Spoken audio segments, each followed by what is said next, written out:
Hey guys, tonight we step into the humid dawn of the ancient Maya world, where the jungle hums with cicadas, smoke curls lazily from hearth fires, and the first light filters through the thatched rooftops of small villages. You can almost feel the damp earth under your bare feet as you shuffle toward a clearing, rubbing sleep from your eyes. A rooster crows, though you suspect the people don't need it. They already wake with the sun, that eternal metronome. The Maya were obsessed with time, and not in the modern way of constantly checking a smartphone, but in a cosmic, you better align your life or the universe will complain kind of way. You probably wouldn't survive the schedule, since every day was linked to something grand, from gods to crops to celestial fireworks. So, before you get comfortable, take a moment to like the video and subscribe, but only if you genuinely enjoy what I do here. And while you're at it, drop your location and local time in the comments. It's always fun to see who's awake at midnight in Chicago, while someone else is snoozing through a rainy dawn in Hanoi. Now, dim the lights, maybe turn on a fan for that soft background hum, and let's ease into tonight's journey together. The day begins for you in a Maya village, and as you stretch, you notice everyone else already moving in rhythm with the sun. Fires are coaxed into life with flint sparks. Tortillas start sizzling on clay griddles, and someone is already grinding maize on a stone metate, producing that steady scraping sound you'll probably hear in your dreams later. The dawn isn't just a practical moment, it's sacred. The Maya considered sunrise a kind of cosmic reboot. To them, the universe restarted its software every morning just to keep your daily chores from crashing. One mainstream historical fact you quickly stumble upon: the Maya tracked the sun with astonishing precision. Their observatories, yes, actual stone observatories in places like Uxmal and Chichen Itza, were aligned to solstices and equinoxes. Imagine villagers glancing at shadows and realizing it was time to plant maize weeks before you even thought about sharpening your gardening tools. Historians still argue whether these alignments were purely practical for agriculture or mainly ceremonial. Either way, you would be told that your life must march to the rhythm of the cosmos, no matter how much you want to sleep in. There's a quirky tidbit to amuse you here. Some scholars suggest Maya farmers could literally hear time, not in a metaphysical sense, but through bird calls that coincided with seasonal shifts. So when particular birds started singing at dawn, villagers whispered, "Ah, Chak, the rain god must be near." Meanwhile, you're standing there, probably thinking, "I just want coffee." But sorry, you're getting cacao. Froth it into a bitter, foamy drink that slaps you awake like an ancient espresso. As the sun climbs, you notice that every movement in the village, hauling water, feeding turkeys, weaving cotton, is done with an awareness of timing. The farmers aren't just deciding, "Let's plant tomorrow." They're consulting the daykeepers, those quiet calendar specialists who know whether today is auspicious or unlucky. It's a bit like checking a horoscope, except instead of "avoid risky investments," you're told, "Don't plant maize today or the gods will withhold rain." Small stakes, really. By mid-morning, you trudge toward the edge of the fields. The soil smells rich, damp, and stubborn. You can hear macaws screeching overhead, as though reminding you of the sun's relentless climb. Everyone here feels the pressure of cosmic order. Time isn't just about hours. It's woven into maize stalks, rising and falling like clock hands. The farmers bend, plant, and sweat under the watchful eye of the gods. Meanwhile, you try not to trip on a root and embarrass yourself in front of history. By noon, shadows shrink. The Maya knew the zenith sun, when no shadows are cast, was a powerful, eerie moment. They built temples designed to mark this phenomenon, especially in the Yucatan.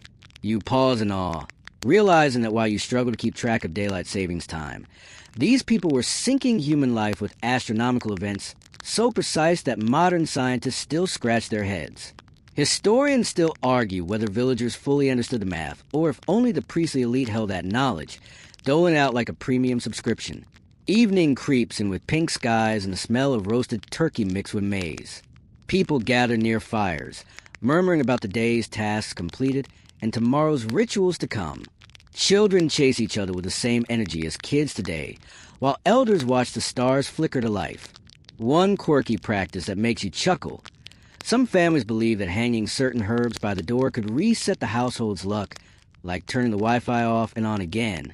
As night blankets the jungle, the cycle resets.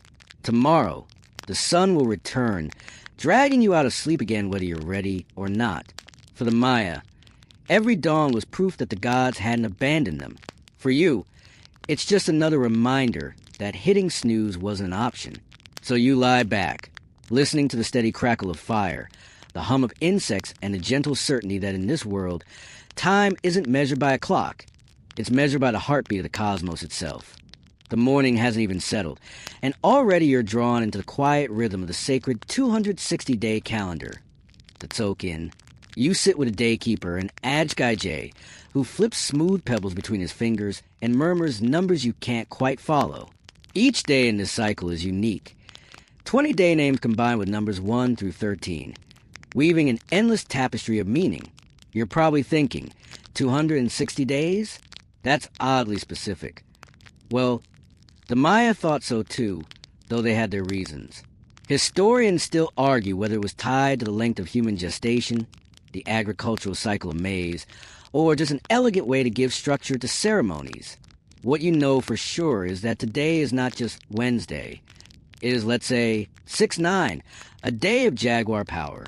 You're told that means a good time to hunt, a bad time to travel, and definitely a terrible time to argue with your in-laws. One mainstream fact here. The Tsokin was used across Mesoamerica, not just by the Maya, and its continuity is astonishing. Even today in some Guatemalan highland villages, people still consult this calendar before choosing a wedding date or starting a business. Meanwhile, you're stuck remembering when your Netflix subscription renews. The quirky part comes when you realize every villager, from birth, is tied to a day sign that shapes their destiny. You meet a child named according to his day of birth, and suddenly you understand why people take this so seriously.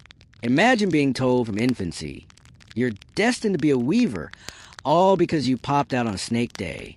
It's like astrology, but with more maize and fewer memes. You probably wouldn't survive the pressure. One wrong move and people mutter, well, no wonder he was born on a mischief day. You notice how daily routines bend around this rhythm. Women pause weaving when the day is unlucky for crafts. Farmers wait for a favorable number before sowing seeds. Priests decide when to perform cleansing rituals based on combinations that sound like cosmic Sudoku. The whole village listens to the daykeeper like he's the only guy with Wi-Fi in town. By mid-afternoon, you see a ceremony unfold in the plaza. The priest offers copal resin incense, its sweet smoke curling upward, while murmuring the day's qualities. The scent sticks to your hair, mingling with the sweat and dust of the tropics. He reminds the community of what today is good for, what tomorrow might bring, and why ignoring the calendar is like crossing a street without looking. You shift uneasily, realizing how much of life here is steered by forces that feel half practical, half poetic. One debate still sparks among scholars. Was the Tsokin originally agricultural, ritualistic, or astronomical? Some argue it mapped the maize planting cycle. Others insist it was for shamanic divination.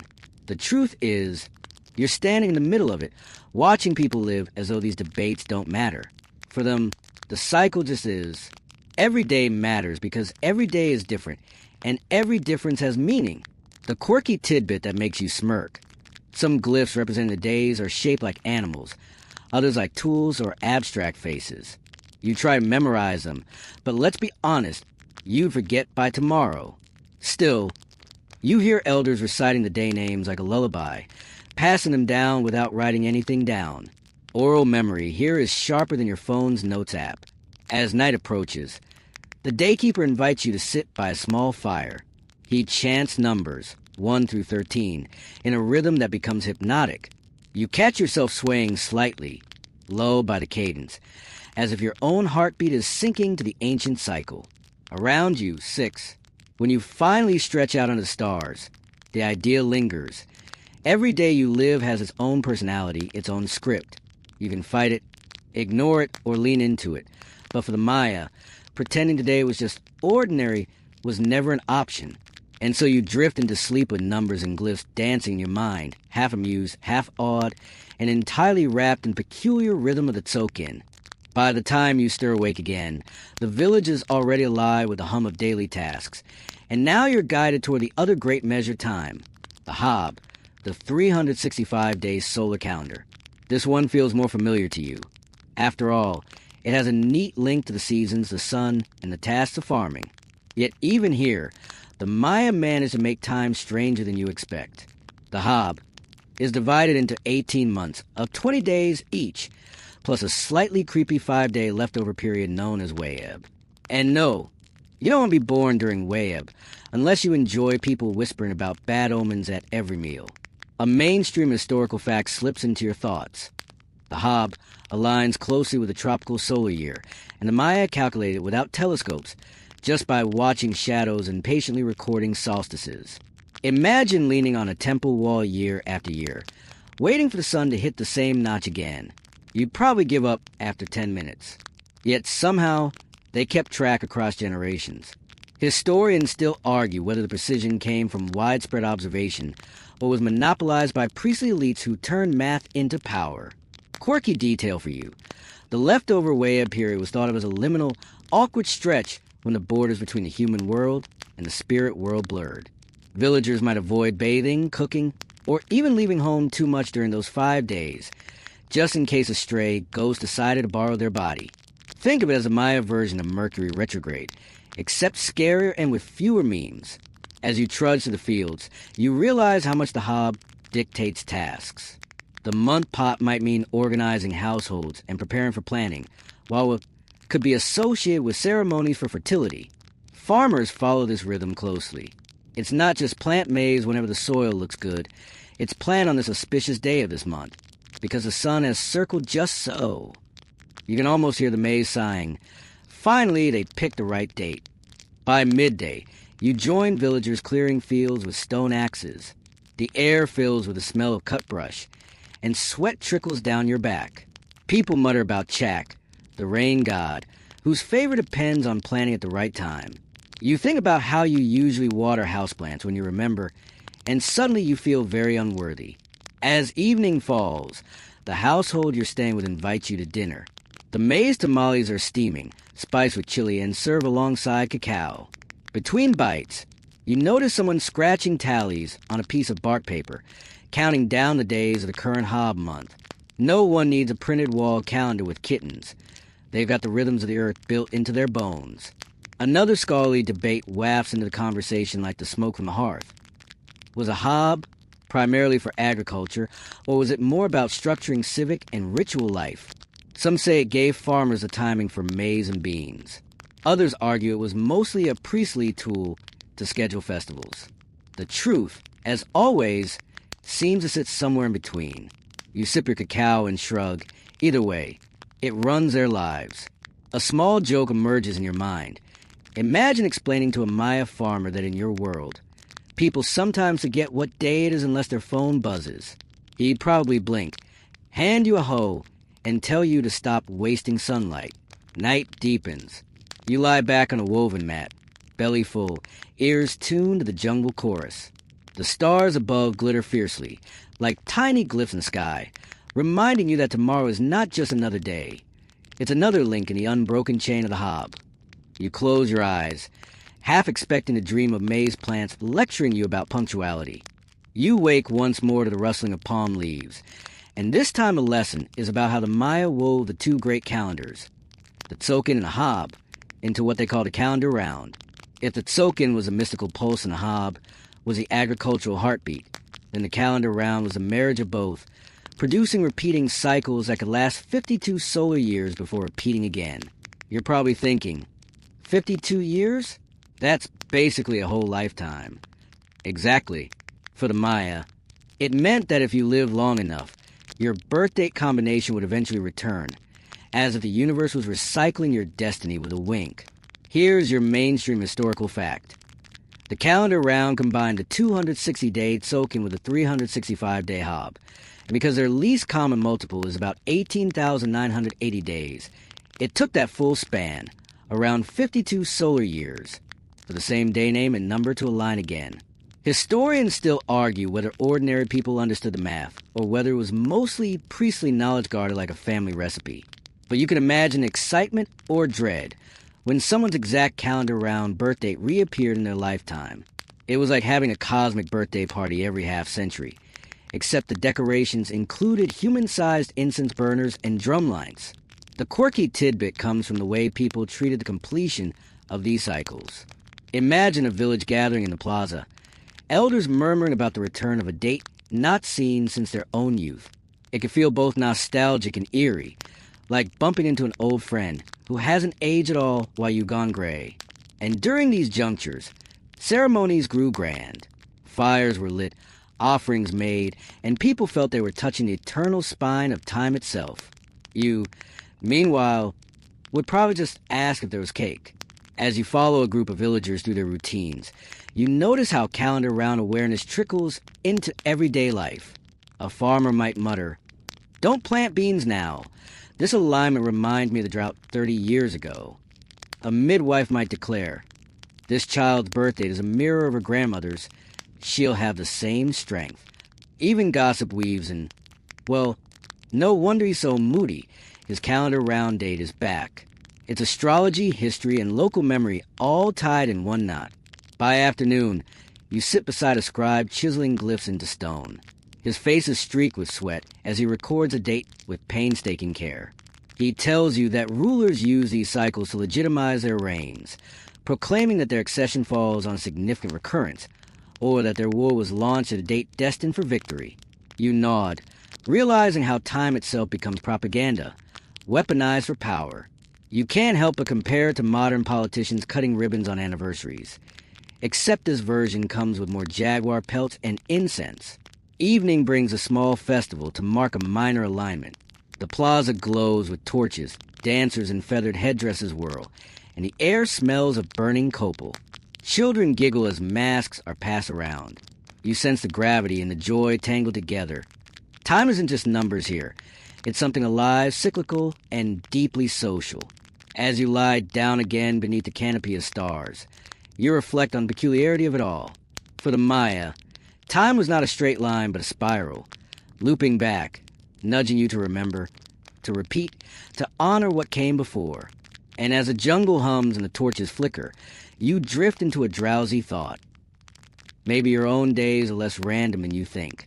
Maybe every so often, the universe just circles back to remind you where you've been. The following morning greets you not with the chatter of villagers, but with the solemn hush of a royal court. Today you're pulled closer to the centers of power, where kings and nobles consult calendar keepers before making decisions that ripple through their realms. You can almost feel the difference in the air. Less maize grinding, more gold ornaments and carved thrones. The Maya rulers saw themselves as semi-divine, their actions woven into the same cosmic fabric that guided planting and childbirth. And before they declared a war, raised a monument, or celebrated a royal anniversary, they asked, "What does the calendar say?" One mainstream fact shines here. Many surviving Maya inscriptions on stele, those upright stone slabs, record not only the date of ruler's accession, but the exact calendar round or long count date. These weren't casual footnotes. They were declarations that the king's authority was timed with the universe. Historians still argue whether these rulers genuinely believed they were cosmically chosen, or if the calendar was used more cynically, as a propaganda tool to impress their subjects. Either way, the crowd believed, and that was enough to make time itself part of politics. Quirky detail for you. Some kings staged major rituals only when Venus appeared at certain points in the sky. Imagine delaying your coronation because the morning star wasn't in the right place yet. You'd have an entire palace of people waiting around, whispering, "Can we just get on with it?" But no, the cosmos had to approve the guest list first. You sit in a plaza while a priest chants through day signs, his voice echoing off stone walls.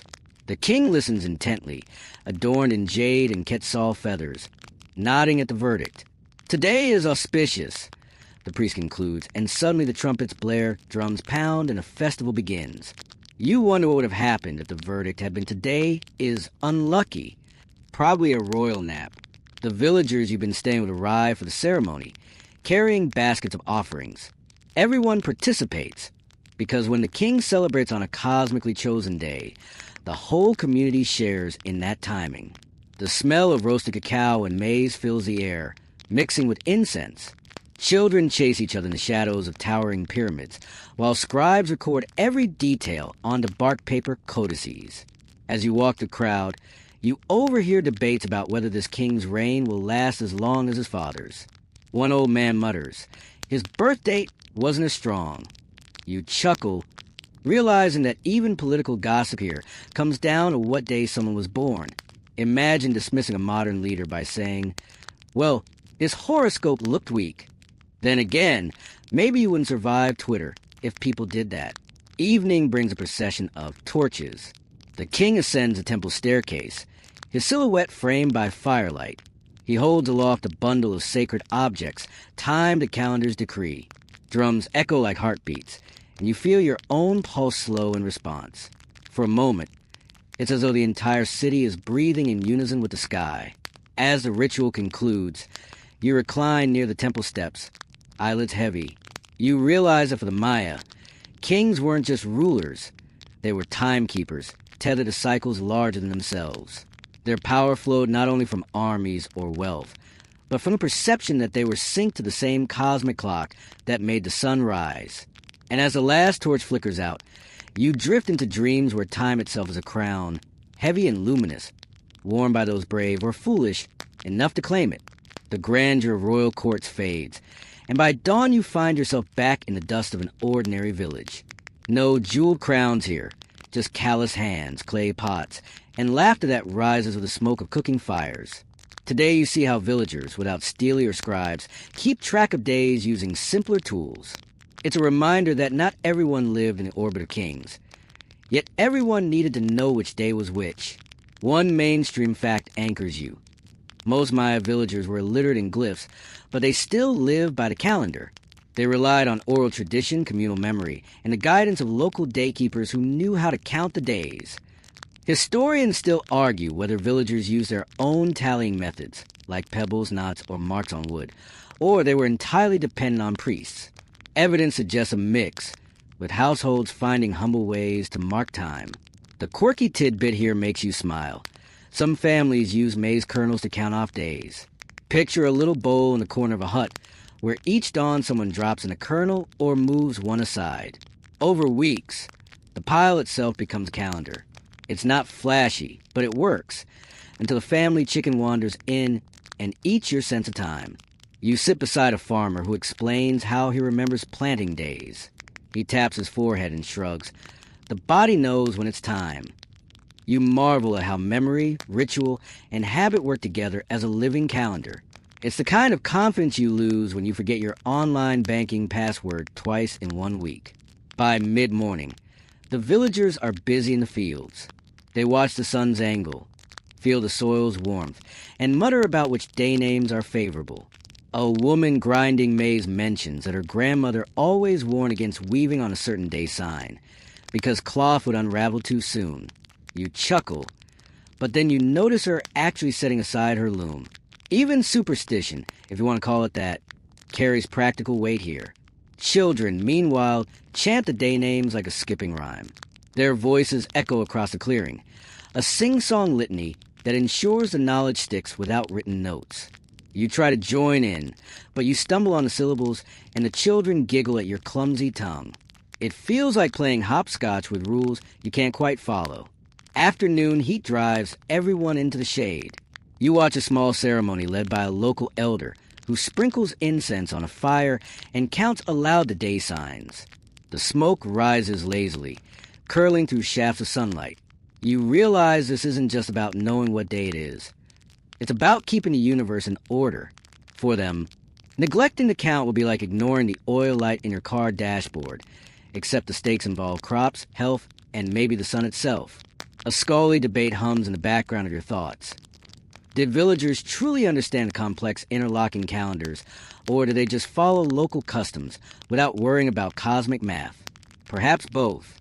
You sense that practical life, planting, weaving, feasting, was deeply tied to rituals, and whether or not everyone knew the why, they followed the rhythm faithfully. As evening cools the village, families gather around hearths. Someone scratches tally marks on a piece of softwood near the fire pit, probably tracking something as simple as days since planting. You find yourself oddly comforted by these modest systems. No apps, no alarms, just a slow pulse of daily habit and community memory. You lie back on a woven mat, listening to the crickets sing their own eternal cycle. In the shadows, you imagine bowls of maize kernels shifting, elders murmuring counts, children chanting day names. It's messy and precise, yet profoundly human. And as your eyelids sink, you realize the villagers live not by measuring time to the second, but by trusting the flow of sun, soil, and story. Maybe that's not less precise. Maybe it's just less frantic. The next dawn draws you toward a different kind of rhythm, one punctuated by the bustle of trade and the lively hum of markets. You follow a trail through the jungle until it widens into a clearing filled with color, chatter, and the irresistible smell of roasting maize cakes. Today is market day, and like everything else in the Maya world, its timing isn't random. The calendar dictates when villages gather, and you've arrived at the perfect moment to see how time itself decides commerce. One mainstream fact eases into your ears as you walk among the stalls. Maya markets weren't just casual gatherings. They were scheduled according to day signs, ensuring different villages had staggered markets on predictable days. This allowed traders to move goods from town to town without chaos. Historians still argue whether these schedules were centrally coordinated by rulers or organically agreed upon by communities. But the result is the same. You could map your trade routes by the ticking of the calendar. And the quirky detail that makes you grin? Archaeologists believe cacao beans sometimes doubled as currency here. So when you see a woman handing over a little pouch of cacao in exchange for a woven cloth, don't think snack. Think coins that taste delicious. You can imagine the temptation. Saving money versus drinking it. Admit it, you'd sip your savings too. You wander deeper into the crowd. A trader waves you over to inspect obsidian blades that glint like polished mirrors. Next stall, bright textiles, dyed with natural colors that catch the sun. Someone shouts about fresh chilies. Another scoops tamales into baskets. The air is thick with smoke, laughter, and the shuffle of feet on packed earth. You can't help but compare it to your local supermarket, only with more parrots and fewer plastic bags. Children tug at their mother's skirts, pointing at clay toys shaped like jaguars. Young couples linger by stalls, pretending to shop but clearly sizing each other up. Elders lean on staffs, bargaining with practiced patience. Every sound feels rhythmic, as though even trade itself has joined the cosmic beat. Midday arrives, and you notice a lull. Some traders step back, light small incense bundles, and murmur prayers. Even commerce pauses to honor the calendar, as if to say, profits are fine, but the gods must sign off first. You watch, amused, imagining Wall Street pausing every few hours for incense breaks. Maybe the world would be calmer if it did. As the afternoon wears on, deals are struck and goods are packed away. You follow a group of canoe traders who just arrived from the coast, their baskets heavy with salt and shells. They boast that the calendar guided their voyage, avoiding unlucky days at sea. Whether luck or planning, they've made it, and the villagers are eager for their wares. A scally debate creeps into your thoughts. Were these markets primarily economic engines, or were they more about social bonding? Some argue the goods mattered most, maize, obsidian, cacao, while others see the gatherings as vital chances for communities to gossip, arrange marriages, and forge alliances. Watching children chase each other between stalls, and elders swapping stories as eagerly as goods, you suspect both are true. Evening falls, and the market dissolves as smoothly as it appeared. Traders hoist baskets, villagers carry home tamales and textiles, and the plaza quiets under the pink sky. You linger, still savoring the scent of roasted cacao, the echoes of bargaining voices, and the soft clink of obsidian against clay. As you stretch out on a mat, belly full of maize cakes, you reflect that even something as ordinary as shopping was wrapped in cosmic timing here. For the Maya, a market wasn't just a place to buy things. It was a day written in the stars, a reminder that even trade belongs to the calendar's grand design. And as you drift into sleep, you imagine counting cacao beans in your dreams, tour between spending them or drinking them down. By now you've tasted maize cakes, breathed incense, and followed traders through bustling plazas. But today, your attention is drawn to something quieter and far more personal. the rhythm of feast and fasting that threads through Maya life. You find yourself in a shaded courtyard as families prepare meals, and you realize that what you eat, when you eat, and even whether you're allowed to eat, depends on the calendar's whisper. One mainstream fact settles into place. The Maya calendar dictated ritual feasts and fasting days linked to gods and agricultural cycles. Some festivals required lavish meals of tamales, turkey, and cacao. Others demanded abstinence, where people ate lightly or not at all to purify themselves before ceremonies. Historians still argue whether fasting was universal or reserved for elites and priests. But either way, the community felt the rhythm, much like you feel the weekend calling you to pizza.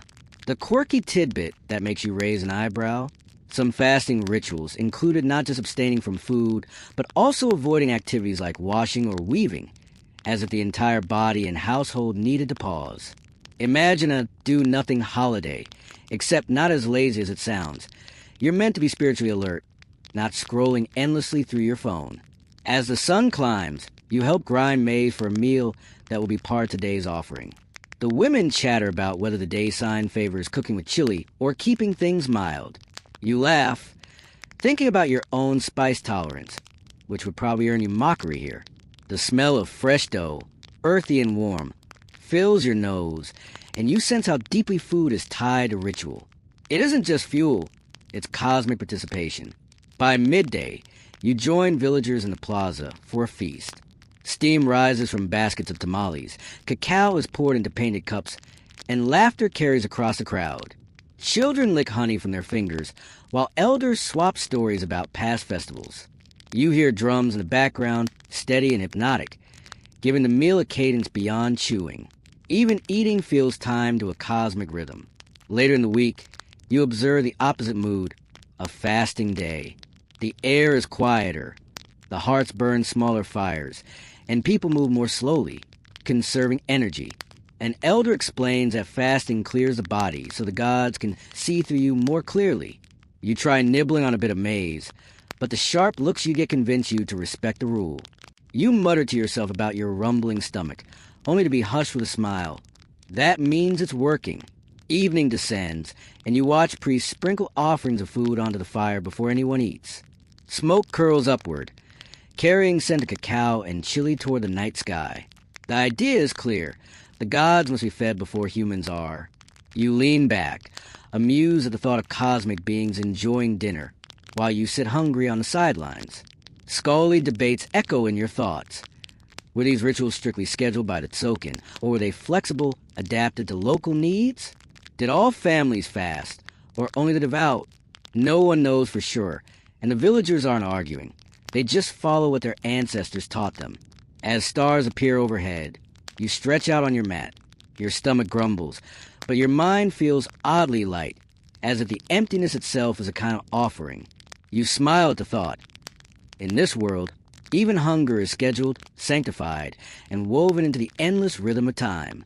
And with the drums still echoing faintly in your ears, you let your eyelids close, lulled by the gentle certainty that tomorrow's flavor, whether feast or fasting, has already been chosen. The jungle dawn greets you with soft gray light and the steady drip of dew from thatched roofs. This time, your gaze is drawn not to markets or feasts, but to the silver glow of the moon lingering over the horizon. Among the Maya, lunar cycles were not just poetic decoration in the night sky. They were practical guides, particularly for women whose work and lives were thought to echo the moon's changing face. Here's your mainstream fact. The Maya tracked lunar phases with care, even incorporating them into their elaborate codices. Some lunar tables in the Dresden Codex, for instance, predicted eclipses and mapped the moon's path for centuries. Historians still argue whether villagers themselves followed these records or if they were priestly knowledge, but the rhythms of waxing and waning undeniably filtered into daily routines. Now for a quirky detail. Midwives often timed childbirth rituals to lunar phases, believing certain nights carried smoother passage for both mother and child. You're sitting near a small hut, hearing women whisper about how the new moon babies tend to grow restless, while full moon babies carry stronger destinies. You grin, realizing that somewhere between science and superstition, the moon became a household calendar. As you linger, you notice women at their looms, weaving cotton into cloth. The click and pull of the threads keep time with the cycle of the moon. One woman tells you she prefers to begin weaving projects at the waxing moon, when growth energy is strongest. You picture modern project managers rolling their eyes at lunar deadlines. But here, it makes perfect sense. By midday, you watch a group preparing a childbirth ritual. A midwife ties cords dyed with moonlight symbolism, white for purity, red for blood, black for the unknown, around the mother's wrists. She whispers prayers that align the moment of birth with favorable days and lunar phases. You feel the weight of it. Destiny is not random, but stitched into the sky itself. And the chores don't escape lunar timing either. You see women adjusting when they plant small herb gardens near their homes, muttering that certain herbs sprout better under the waxing crescent. It's part science, tied to soil moisture and tide-like rhythms, and part tradition, reinforced by centuries of watching the moon's face rise and fall. Afternoon heat drives you back to the shade of a kitchen hearth. There, older women tell stories of past eclipses, when the moon turned dark and people clanged pots and shouted to scare away a celestial jaguar thought to be devouring it. You chuckle at the image of whole villages making noise to rescue the moon, kind of like cosmic neighborhood watch. Evening brings a calm, cool glow as the moon rises full and heavy. Children run about, their shadows long and silver, while women place bowls of water outside to catch reflections. Small blessings for health. You lean back, realizing how deeply the lunar cycle informs not just ritual, but rhythm, rest, and responsibility. Historians still debate how much lunar timing influenced agriculture versus domestic life, but here in this quiet courtyard, you can see its influence woven through everything. Weaving patterns, childbirth, herb gardens, and stories passed between generations. As you finally rest, the moonlight washes over your mat, cool and soft as a blanket. The night hums with insects. Your eyelids grow heavy, and you think, if the sun was the Maya's public clock, the moon was their private whisper, guiding homes, hearts, and households with gentleness no one dared ignore. The jungle canopy is still dark when you hear a stir of anticipation in the village. Tonight, the stars will reveal something special. Not the soft moonlight of women's rituals, but the sharp, fierce presence of Venus. For the Maya, Venus wasn't just another bright dot in the sky. It was a warrior star, a celestial signal that could start or stop wars, announce raids, or bring ceremonies to life. You squint upward, and sure enough, there it is, blazing against the dawn like a torch left burning too long. Here's your mainstream historical fact. Maya astronomers tracked Venus with astonishing accuracy.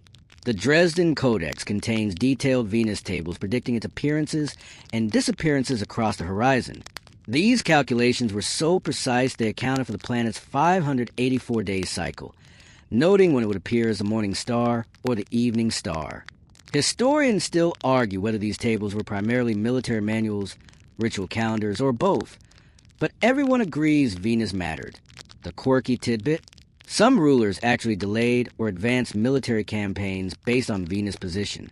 You imagine generals huddled not over maps, but under the night sky, muttering, "Sorry, lads, we'll attack tomorrow. Venus isn't in the mood today." The idea makes you smirk, though for the Maya, it was deadly serious. They believed a battle launched on a Venus-appointed day had divine backing, and woe to anyone who ignored it. By mid-morning, you sit with a priest and a young warrior, watching as they sketch Venus' path into the dirt with sticks.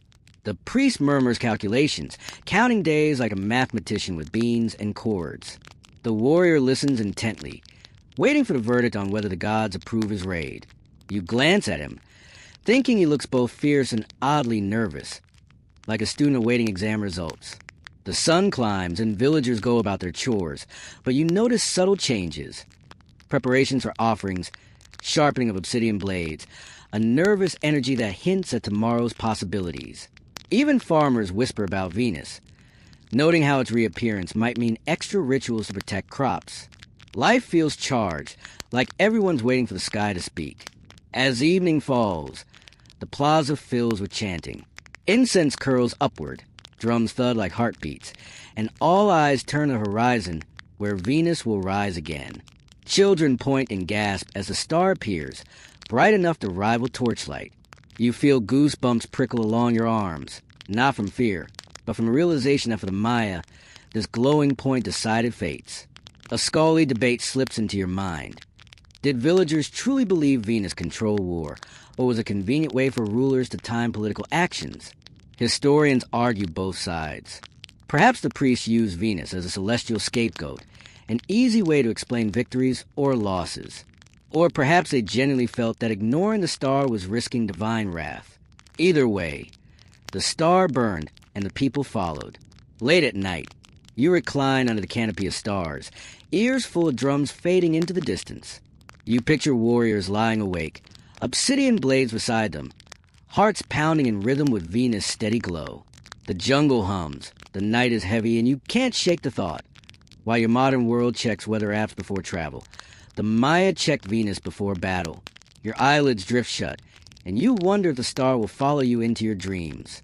For the Maya, it always did, sometimes as a guide, sometimes as a warning, but always as a reminder that the cosmos and daily life were one and the same. You rise to the sound of drums echoing through the misty morning, and the scent of fresh flowers and roasted maize drifts on the breeze. Today isn't an ordinary day.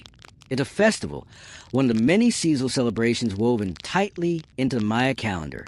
These festivals mark the turning of the seasons, the hopes for rain, the joy of harvest, and eternal gratitude owed to the gods who made survival possible.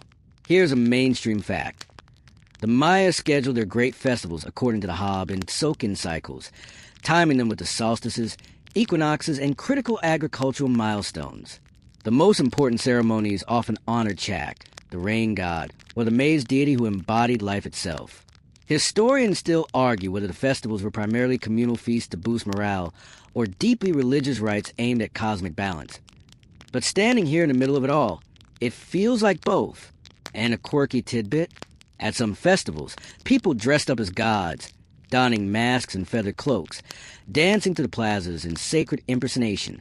Imagine someone saying, "I'm Chak today," and everyone just nodding respectfully. You'd probably be tempted to try the costume too, though pulling off a rain god look without feathers is harder than you think. The festival unfolds in layers. In the plaza, vendors line up tamales wrapped in steaming leaves, cacao froths in clay cups, and honey drips from combs onto fresh bread. Musicians strike drums and wooden flutes, creating a steady, trance-like rhythm that fills the air. Dancers in bright feathers whirl and stamp, their movements echoing myths of gods battling storms or planting maize. Children clap in time, eyes wide, while elders hum prayers that have been repeated for centuries. By noon, the heat intensifies, but so does the energy. Priests climb the temple steps, carrying offerings, flowers, incense, sometimes even small jade beads. Smoke spirals upward, curling against the sky as chants rise from the crowd. The smell of burning copal mingles with roasting food, making the whole city smell like a holy kitchen. You wonder whether the gods can resist such a delicious combination. Later in the afternoon, rain dances begin. Young men leap and stamp, calling down water from the sky, while villagers sprinkle bowls of water onto the ground, a symbolic invitation for clouds to gather. You chuckle at the theatricality, but when thunder rumbles faintly in the distance, you feel goosebumps. Coincidence or divine approval? Historians still argue whether these rituals influence the weather or simply strengthen social bonds. As evening falls, the mood shifts from sacred to celebratory. People feast, laugh, and swap stories under the glow of torches. Children run with sticky fingers. Warriors boast about future battles, and couples sneak glances at each other through the crowd. For a moment, life feels simple, joyous, and entirely alive. Then, just as the stars begin to pierce the dark sky, the final act begins, a great ball game held under torchlight. Two teams collide, hips and shoulders sending a heavy rubber ball thudding against stone walls. The crowd cheers, chants, and gasps as the players leap and twist. You realize the festival isn't just about crops and gods. It's also about community, play, and the thrill of shared spectacle. When the fires finally burn low, you recline on a woven mat, head spinning from sound and scent. The last drum beats echo like heartbeats in the night, and the incense smoke drifts upward toward constellations bright enough to guide 1,000 years of ceremonies. You close your eyes, lulled by the certainty that for the Maya, festivals weren't distractions from life. They were life perfectly timed to the eternal dance of sun, rain, and maize. Morning breaks gently this time, without drums or festivals, just the quiet crunch of footsteps on packed earth and the low murmur of voices carrying across the village. You roll over on your woven mat and notice families already busy with their daily chores, each motion tied in subtle ways to the sun's steady climb. For the Maya, sunrise wasn't just a start of a new day. It was a cue for dozens of small rituals and tasks that made life possible. Here's a mainstream fact to anchor you. Daily life in Maya villages revolve around sunrise and sunset rather than rigid hours. Without mechanical clocks, people synchronize work to the natural rhythm of light, structuring routines around consistent rituals, like greeting the sun with offerings or starting field work as soon as shadows shortened. Historians still argue whether every household followed the same dawn ceremonies, or these rituals varied widely by community. Now for the quirky tidbit. Before diving into chores, many families performed a tiny offering at household hearths. 3 stones arranged like the cosmic hearth of creation, with coals lit to echo the god's fire. A pinch of maize meal or a splash of cacao might be offered, almost like giving the universe its breakfast before making your own. You grin, realizing the gods had a better morning routine than you do. You follow a woman out to the grinding stone, where she kneels with rhythmic focus. The sound of the matate, stone against stone, creates a hypnotic scrape, steady as a heartbeat. She grinds maize kernels into masa for tortillas, pausing only to hum a chant that honors the day cycle. You try to help, but your clumsy strokes scatter kernels everywhere, earning you a smile that says, "Nice try."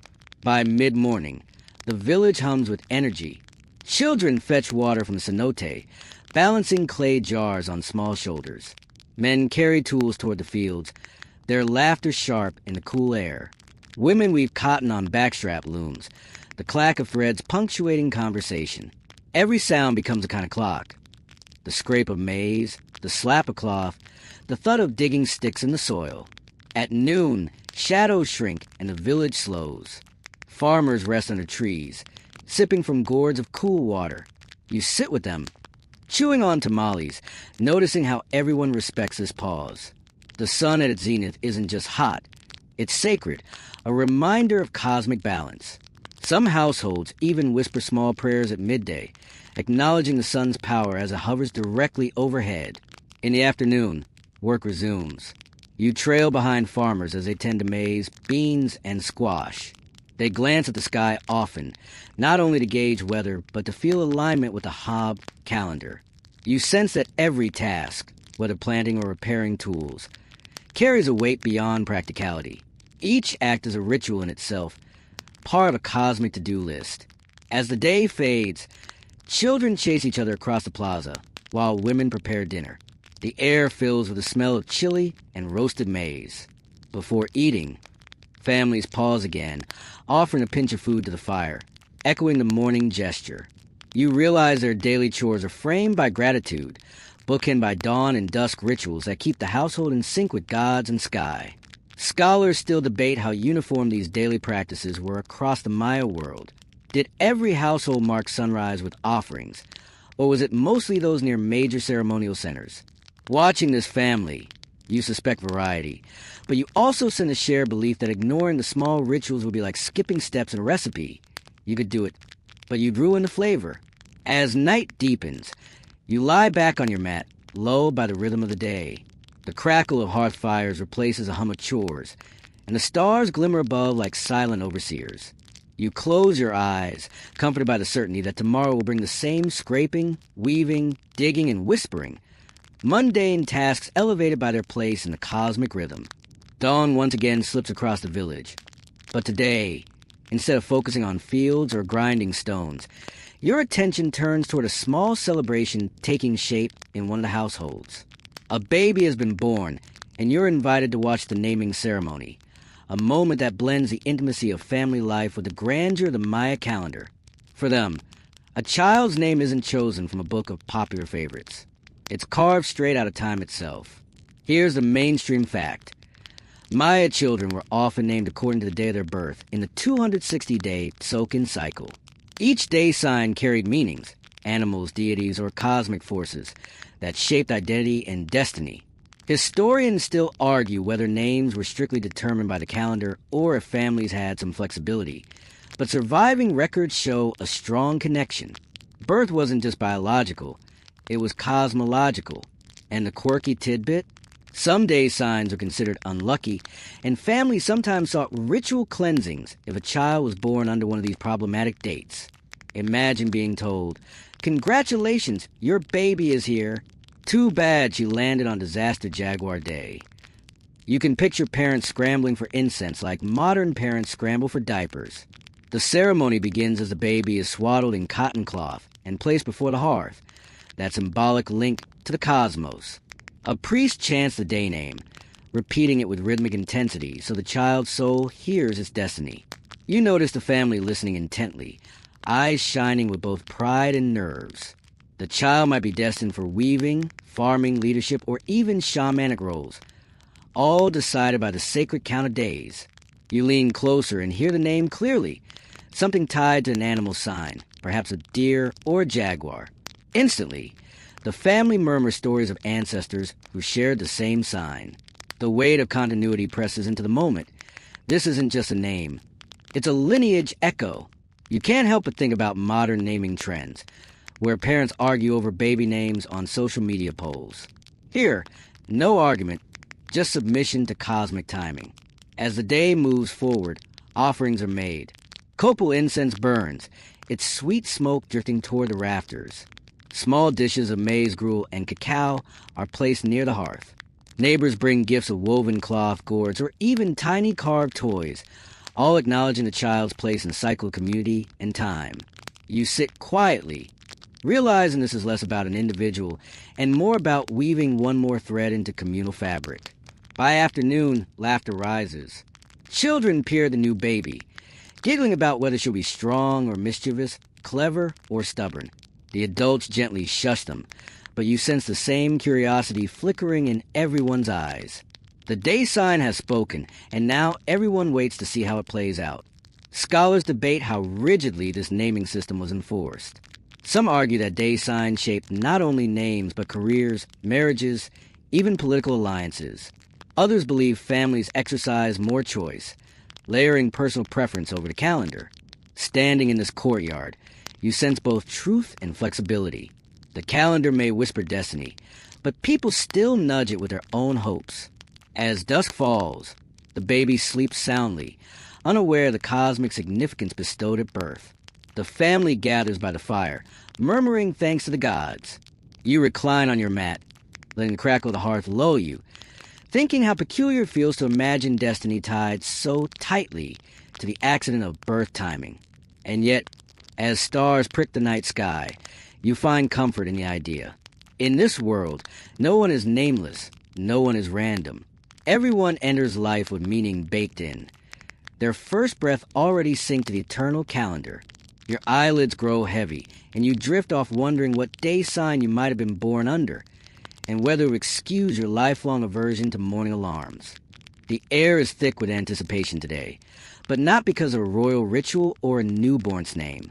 Instead, the plaza is buzzing for something more physical, more dramatic. The ball game.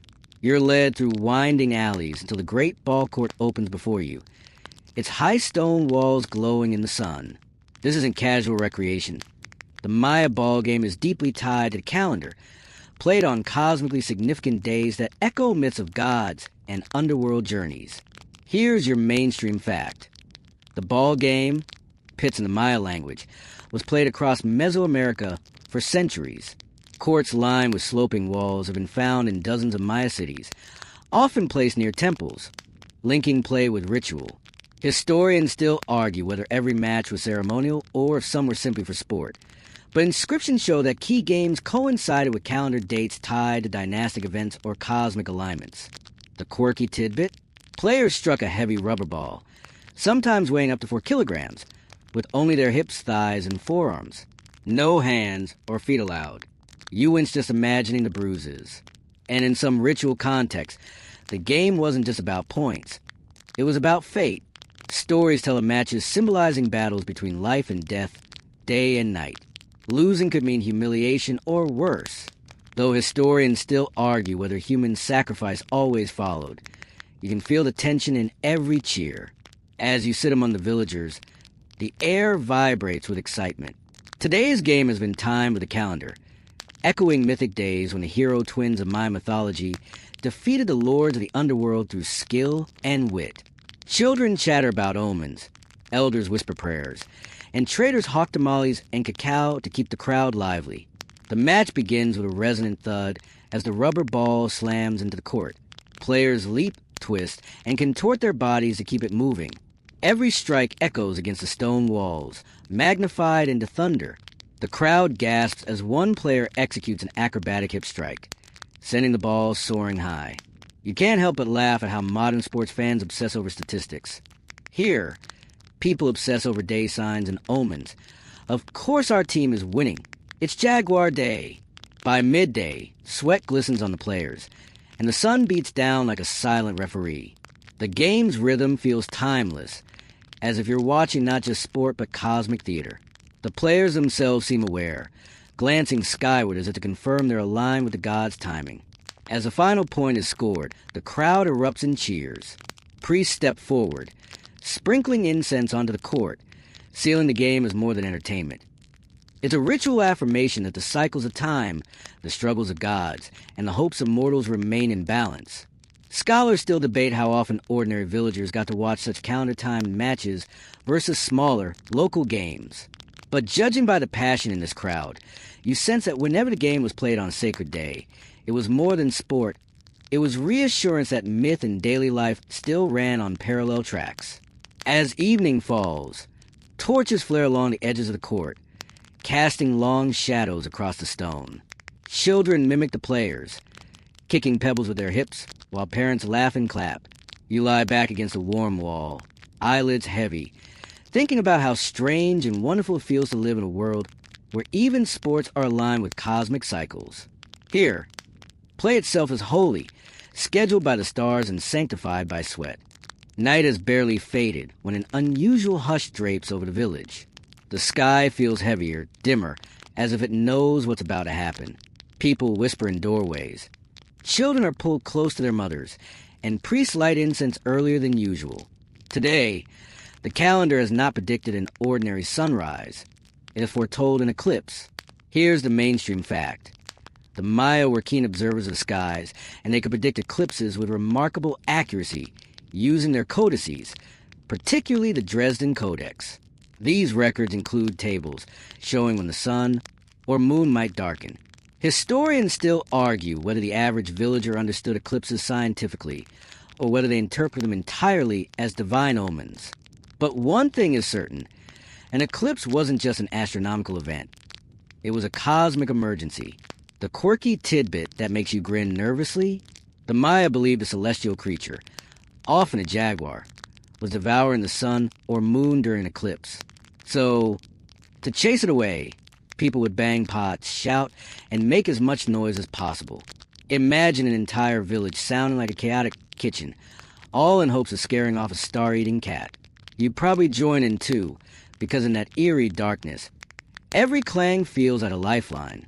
As the eclipse begins, the light changes. Shadows sharpen, birds fall silent, and the air cools in a way that makes your skin prickle.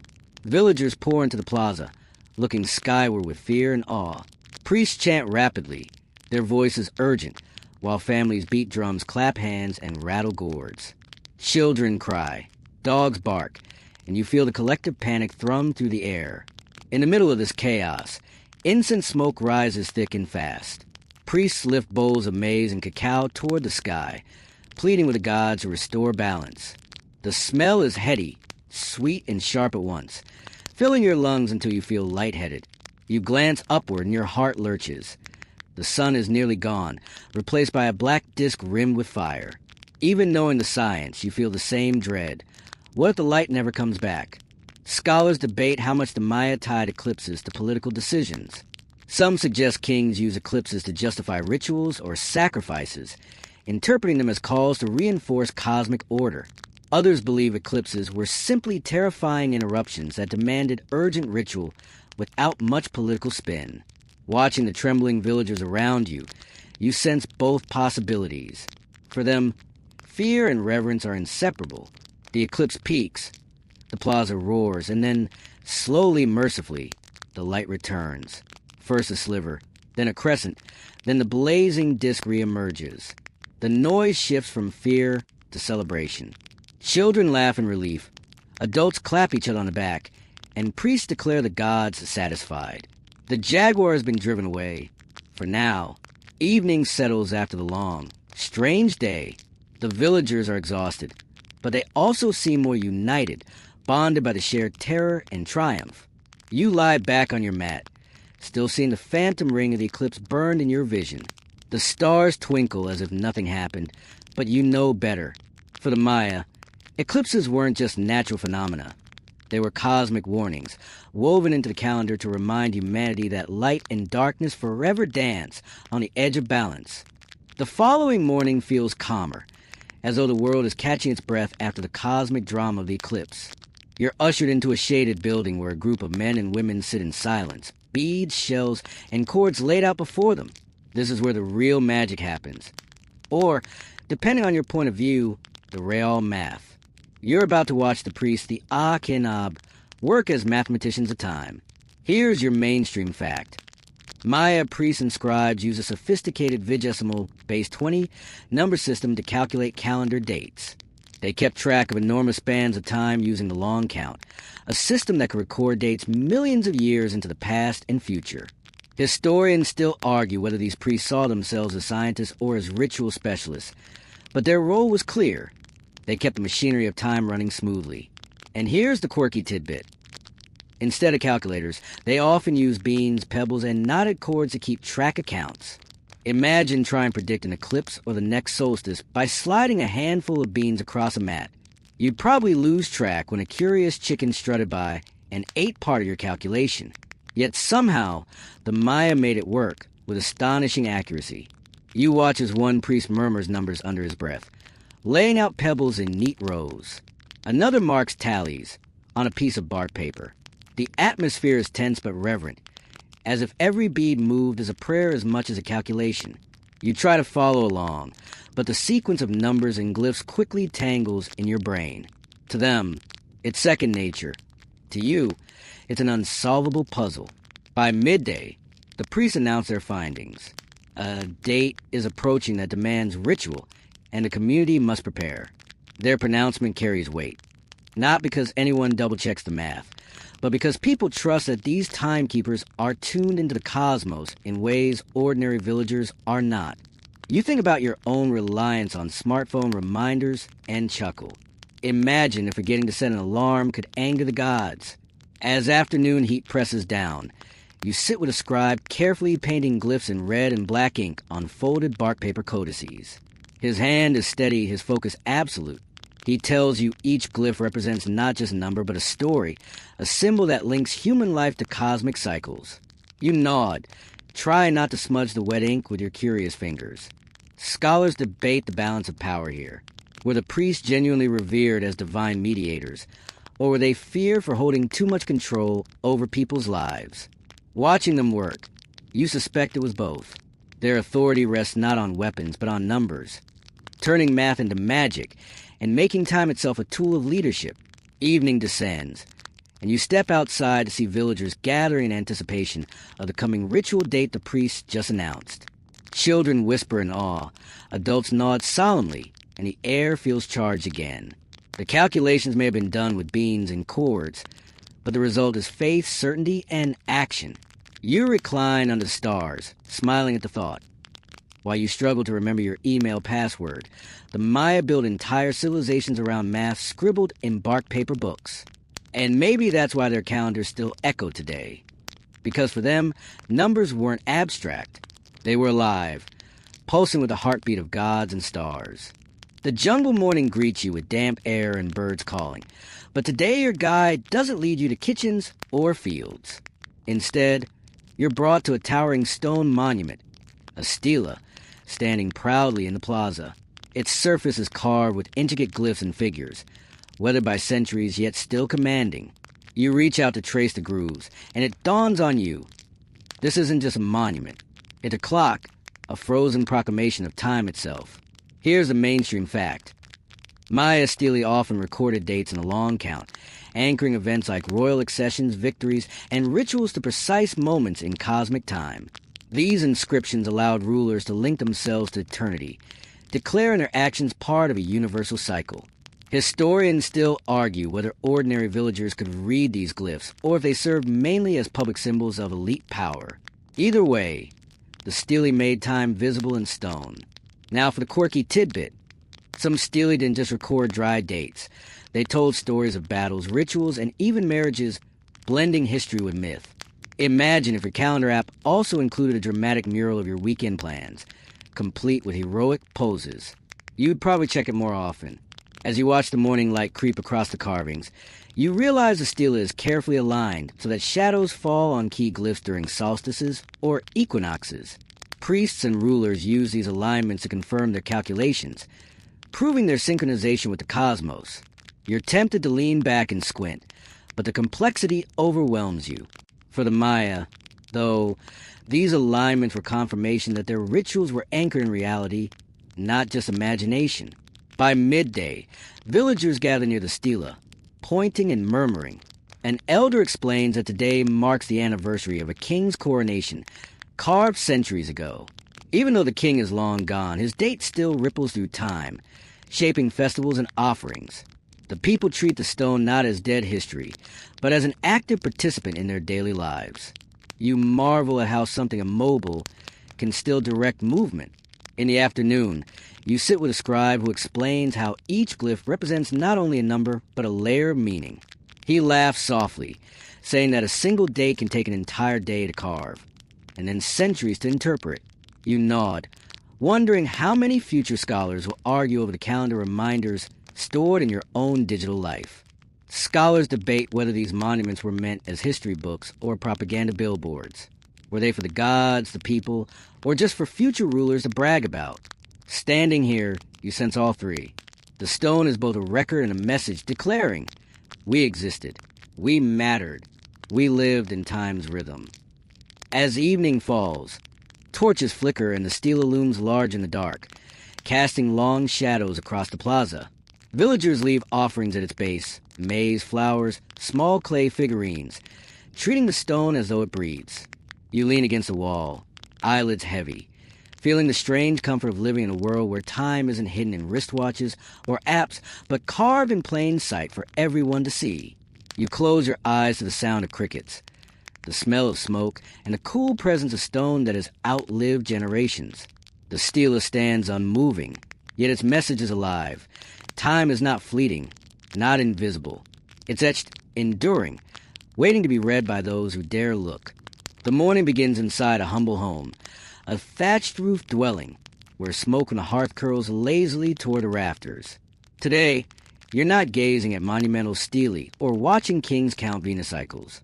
Instead, you're crouched in the corner of a family's one-room house, observing something small but deeply telling. The household altar. For the Maya, timekeeping wasn't only a matter for priests and palaces. It lived right here, in the heart of daily life. Here's your mainstream fact. Many Maya households maintained small altars or hearth shrines where daily offerings were made, often aligned with the calendar. These rituals kept the family connected to cycles of the cosmos. Historians still argue whether each home had a formal altar or whether it was more common among wealthier families. But archaeological remains of figurines, incense burners, and offering bowls suggest this was widespread. And a quirky tidbit? Some families arranged 3 stones in a hearth to echo the mythic hearthstones of creation, said it had been placed in the sky by the gods to mark the beginning of time. Each time they cooked a meal, they were literally reenacting creation itself. Breakfast as cosmic theater. You can't help but smirk at the thought that scrambling eggs today could be framed as a reenactment of universal order, if only you sold it better. As you crouch near the hearth, you watch a woman sprinkle maize meal onto the coals.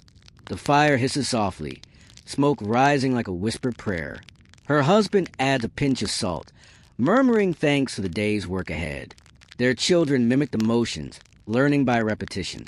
It's quiet, simple, and profoundly rhythmic. Daily life braided into cosmic cycles with the smallest gestures. By midday, you notice how these altars act as anchors. Before planting seeds, a farmer pauses to make a quick offering. Before weaving a new cloth, a woman places a bit of thread by the fire. Before traveling, someone lights incense and waves it 3 times. The acts aren't dramatic, but they stitch daily chores to the calendar's pulse. Without them, life feels untethered, risky. Later, as the afternoon sun bakes the courtyard, a visiting elder arrives. He reminds the family of the day's sign and number, explaining that today is good for weaving but not for trading. The family nods, adjusting their plans. You realize these altars aren't just shrines. They're communication devices, places where cosmic advice gets translated into practical decisions. Scholarly debates linger. Did every family really follow these tiny rituals, or are we idealizing them from a handful of artifacts? Were some homes more casual, lighting incense only during crises, while others were devoutly consistent? The truth may be somewhere in the middle. But here, in this smoky hut, you feel the weight of habit. Even if not everyone observed it perfectly, the expectation itself shaped daily rhythms. As evening falls, the family gathers again. The father drops a few cacao beans into the fire. The mother sprinkles herbs, and the children whisper little wishes. The smoke rises into the dark, fragrant and steady, as if carrying their voices into the night sky. You lean back against the wall, warmed by the embers, drowsy from the hypnotic rhythm of small prayers repeated endlessly. Your last thought before sleep is simple but profound. While kings carve Stele and priests track Venus, ordinary families mark time with a pinch of maize, a spark of fire, and a quiet certainty that every day deserved a greeting. Time lived not just in monuments, but in kitchens, not only in temples, but in homes. And perhaps that's why it endured. The morning hum of village life greets you again, but this time you're drawn to a household where laughter and nervous whispers mix with the smell of copal incense. Something special is about to happen. Elders are choosing a marriage date. Here, love and partnership are not sealed by spontaneous proposals or whimsical choices. They're timed with precision, anchored in the cycles of the calendar. Here's your mainstream fact. In Maya society, marriages were often arranged by families and blessed by priests, with the wedding date carefully chosen according to the sacred calendar. Certain day signs were believed to bring harmony, prosperity, and fertility, while others could doom a union before it even began. Historians still argue whether individuals had much say in their marriage timing, or if families fully dictated the choice. But the calendar's authority was rarely questioned. The quirky tidbit? Some unlucky days were so notorious that couples would rather postpone for months than risk marrying under them. Imagine telling your guests, "Sorry, we can't do Saturday. The cosmos says it's a divorce day." You chuckle, realizing how little patience your world has for waiting. While here, waiting is woven into destiny itself. You're invited into the courtyard, where elders sit cross-legged, murmuring over day names and numbers. A priest marks signs on bark paper, his fingers stained with red pigment. He explains that today's combination would make children mischievous and fields barren. Clearly a no-go. The families sigh and move on, scanning ahead for a more favorable alignment. It feels a bit like celestial matchmaking, except instead of swiping left or right, you're negotiating with time. As midday heat presses down, the final choice is made. A day connected to fertility and strength is selected, and suddenly the air shifts. Smiles widen, laughter bubbles, and preparations begin at once. Women grind maize for tamales, men fetch honey and cacao, and children string flowers into garlands. The village hums with anticipation, not only for the couple but for the auspiciousness of the day itself. By afternoon, you watch the wedding unfold. The couple sits together, hands bound with woven cloth to symbolize unity. Offerings of maize, cacao, and woven textiles are placed at the altar, each gift chosen to echo prosperity. The priest chants the calendar date again and again, sealing it into memory. You notice the families watching intently, not just celebrating love, but celebrating time itself as the third partner in the union. Later, the feast begins. Tamales wrapped in banana leaves are passed around, cacao froths in painted cups, and laughter spills into the warm evening air. The children giggle, tugging at garlands, while musicians played drums and wooden flutes. Yet even amid the joy, you hear an elder murmur, "This day will shape them." For the Maya, the success of the marriage isn't only about the couple's effort, but about the cosmic timing that set it in motion. Scholarly debates filter through your thoughts. Did couples ever defy the calendar, marrying on unlucky days out of urgency or passion? Evidence is sparse, but oral traditions suggest defiance was rare. The risk wasn't just social disapproval. It was cosmic imbalance. Better to wait months for the right alignment than to anger the gods. As night falls, torches flicker, and the newlyweds are led into their home. The village quiets, satisfied that another bond has been woven into the communal fabric under the eye of the cosmos. You recline nearby, drowsy from food and music, reflecting on the peculiarity of it all.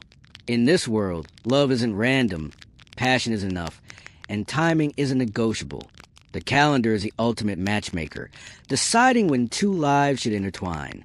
Your eyelids sink, soothed by the thought that here, even marriage is not just a human contract, but a cosmic appointment kept faithfully, written in the stars long before the couple ever met. The sun rises over stone temples, casting long golden beams across the plaza, and today you're drawn not to households or weddings, but to the pomp of royal anniversaries. The air feels heavier here, solemn, grand, laced with the smoke of incense that never seems to fade. For Maya kings, anniversaries weren't just excuses to party. They were Caedan endings, 20-year calendar cycles that demanded public ceremonies to renew cosmic order and reinforce political power. Here's your mainstream fact. The Maya long count calendar divided time into units. Biaktan, 144,000 days. Caetan, 7,200 days, and so forth. Rulers often commemorated the ending of these cycles with elaborate ceremonies recorded on stele. Historians still argue whether common villagers understood the technicalities of the long count or simply saw anniversaries as moments of spectacle. But what's clear is that Caedan endings were treated as cosmic milestones, binding the ruler's reign to the universe's heartbeat. The quirky tidbit? Some inscriptions suggest that rulers used these anniversaries to throw massive feasts, distributing food and drink to entire populations. Imagine your city mayor declaring, "Hey, it's the 7,200-day mark. Free tacos for everyone." The Maya rulers knew that nothing binds loyalty like full stomachs and dramatic fireworks of ritual. By mid-morning, the plaza fills with people. Musicians pound drums, conch shells blare, and dancers in feathered cloaks whirl and rehearse patterns that echo the cycles of the sun and planets. Children stare wide-eyed as towering incense burners belch smoke, their scent sharp and sweet, filling your lungs until you almost cough. But everyone else breathes it in like holy air. The king ascends a pyramid staircase, his jade ornaments glittering, his headdress towering like a green flame. He holds a bundle of sacred objects, perhaps maize, perhaps incense, perhaps carved effigies, and presents them to the gods at the temple summit. Priests chant the date, their voices rhythmic, echoing across the city. This Caedan has ended. A new one begins. You shiver, realizing you're hearing time itself proclaimed as alive, as if a page is turned in the universe's diary. Villagers cheer but also bow. For them, the king isn't just a man. He's the one responsible for aligning the community with the cosmos. His role is to act on behalf of everyone, to make sure time doesn't drift out of sync. You wonder what would happen if a ruler skipped the ritual. Probably unthinkable, like trying to stop the sun from rising. By afternoon, the celebration shifts. Markets open, feasts begin, and people laugh and drink frothy cacao. Storytellers recount myths of past rulers who presided over earlier cycles, weaving continuity into memory. A boy asks his grandfather what he remembers from the last Caedan ending, and the old man chuckles. Mostly tamales, and that your grandmother scolded me for eating too many. History, even cosmic history, lives through jokes as much as monuments. Scholars debate whether these anniversaries were more about political propaganda or genuine religious devotion. Did kings use them to show off their power, or were they sincerely terrified of cosmic imbalance if the rituals weren't performed? Watching the king's solemn face, then the crowd's relieved cheer, you suspect both are true. Power and faith, here are two sides of the same maize tortilla. As evening falls, torches are lit, and the king presides over one final act, the raising of a new stela carved with today's date. The crowd roars as the stone is hauled into place, anchoring this moment forever. You run your hand along its cool surface, thinking how peculiar it is to capture time not in clocks or phones, but in stone that will outlast every person present. Night settles, and the city quiets after the long festival. You recline near the base of the temple, eyelids heavy, ears ringing with drums that seem to echo still. Above you, the stars glitter with indifference, but the people below feel secure. The cycle has ended. A new one has begun. And for now, at least, time and humanity walk in step again. Morning light filters through the canopy as you're guided to one of the tallest structures in the city. Not a pyramid for rituals this time, but an observatory tower, rising above the trees. It feels almost futuristic, its windows and staircases carefully aligned with the sky. For the Maya, astronomy wasn't a hobby. It was survival, prophecy, and sacred duty rolled into one. And these towers were their tools to read the heavens. Here's your mainstream fact. Maya observatories, such as the famous Caracol at Chichen Itza, were designed to track solstices, equinoxes, and the movements of Venus and other celestial bodies. Their architecture, slit windows, precise alignments, function like giant instruments. Historians still argue whether these towers were open to all or reserved exclusively for priests, but the precision of their design is beyond doubt. And the quirky tidbit? Some of these towers had spiral staircases, giving them the nickname snail houses. You can't help but imagine ancient astronomers trudging up those spirals, grumbling like you do when your Wi-Fi goes out. Only instead of waiting for a router to blink, they were waiting for the sun to line up just right. You climb the steps, heart pounding, and arrive at the top. The view steals your breath. Jungle stretches endlessly in every direction, punctuated by pyramids and plazas. The horizon is your calendar now, every notch in stone marking a rising sun, every shadow cast pointing to a date etched in eternity. A priest stands beside you, eyes narrowed, waiting for the sun to reach its appointed spot. He doesn't speak much. He doesn't need to. His gaze says it all. Time reveals itself to those who watch carefully. By midday, the sun beams directly through a narrow slit in the stone wall, striking the opposite side with eerie precision. Villagers below cheer softly, reassured that the cosmos and their calendar are still in agreement. You wonder how it feels to depend on sunlight instead of digital watches. But then again, maybe the certainty of stone and shadow is more reliable than your phone battery. In the afternoon, you're shown how priests also tracked equinoxes here. On those days, shadows fall perfectly symmetrical, signaling balance between night and day. To the Maya, these weren't just astronomical events.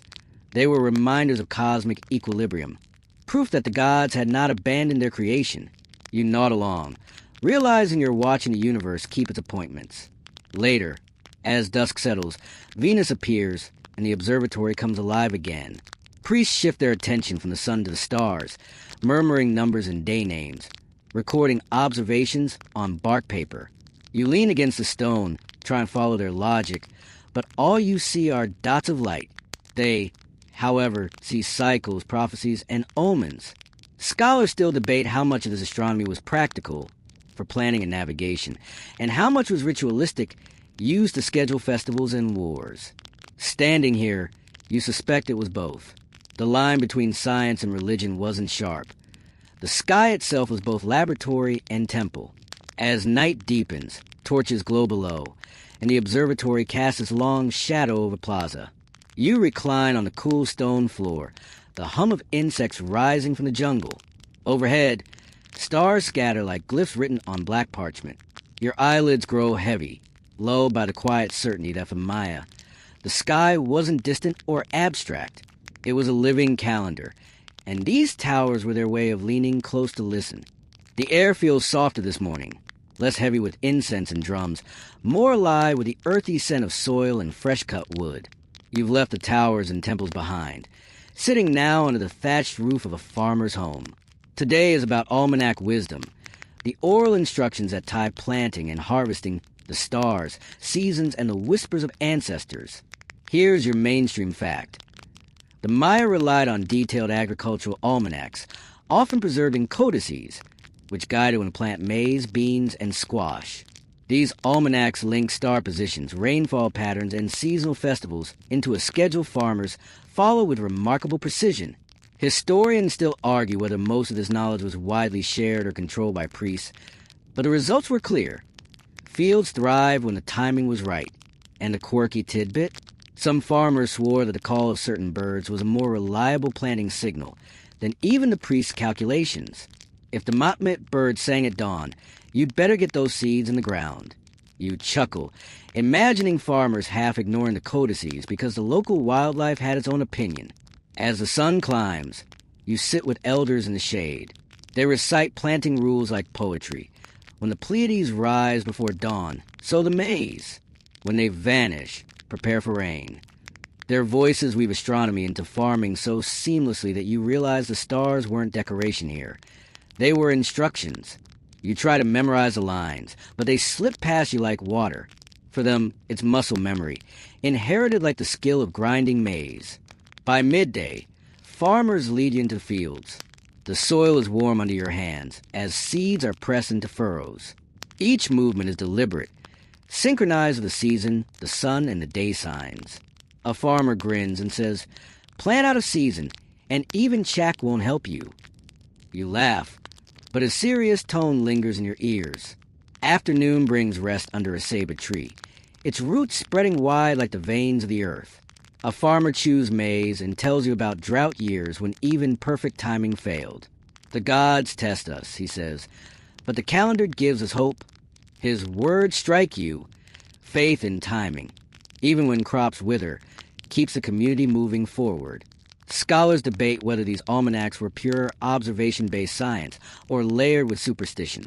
Were the bird calls and omens symbolic or genuinely practical? Watching the farmers, you sense that distinction doesn't matter.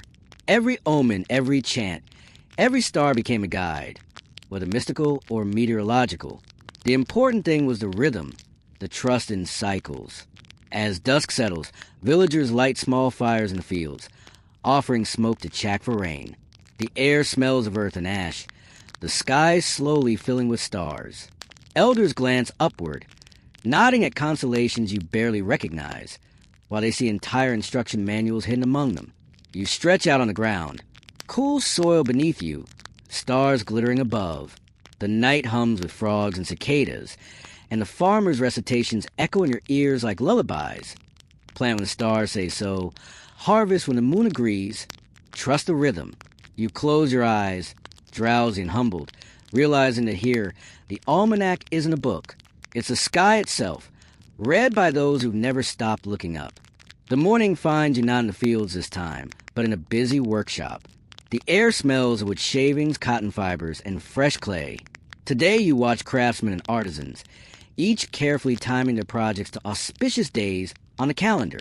For the Maya, creating something, whether a pot, a woven cloth, or a stone carving, wasn't only about skill.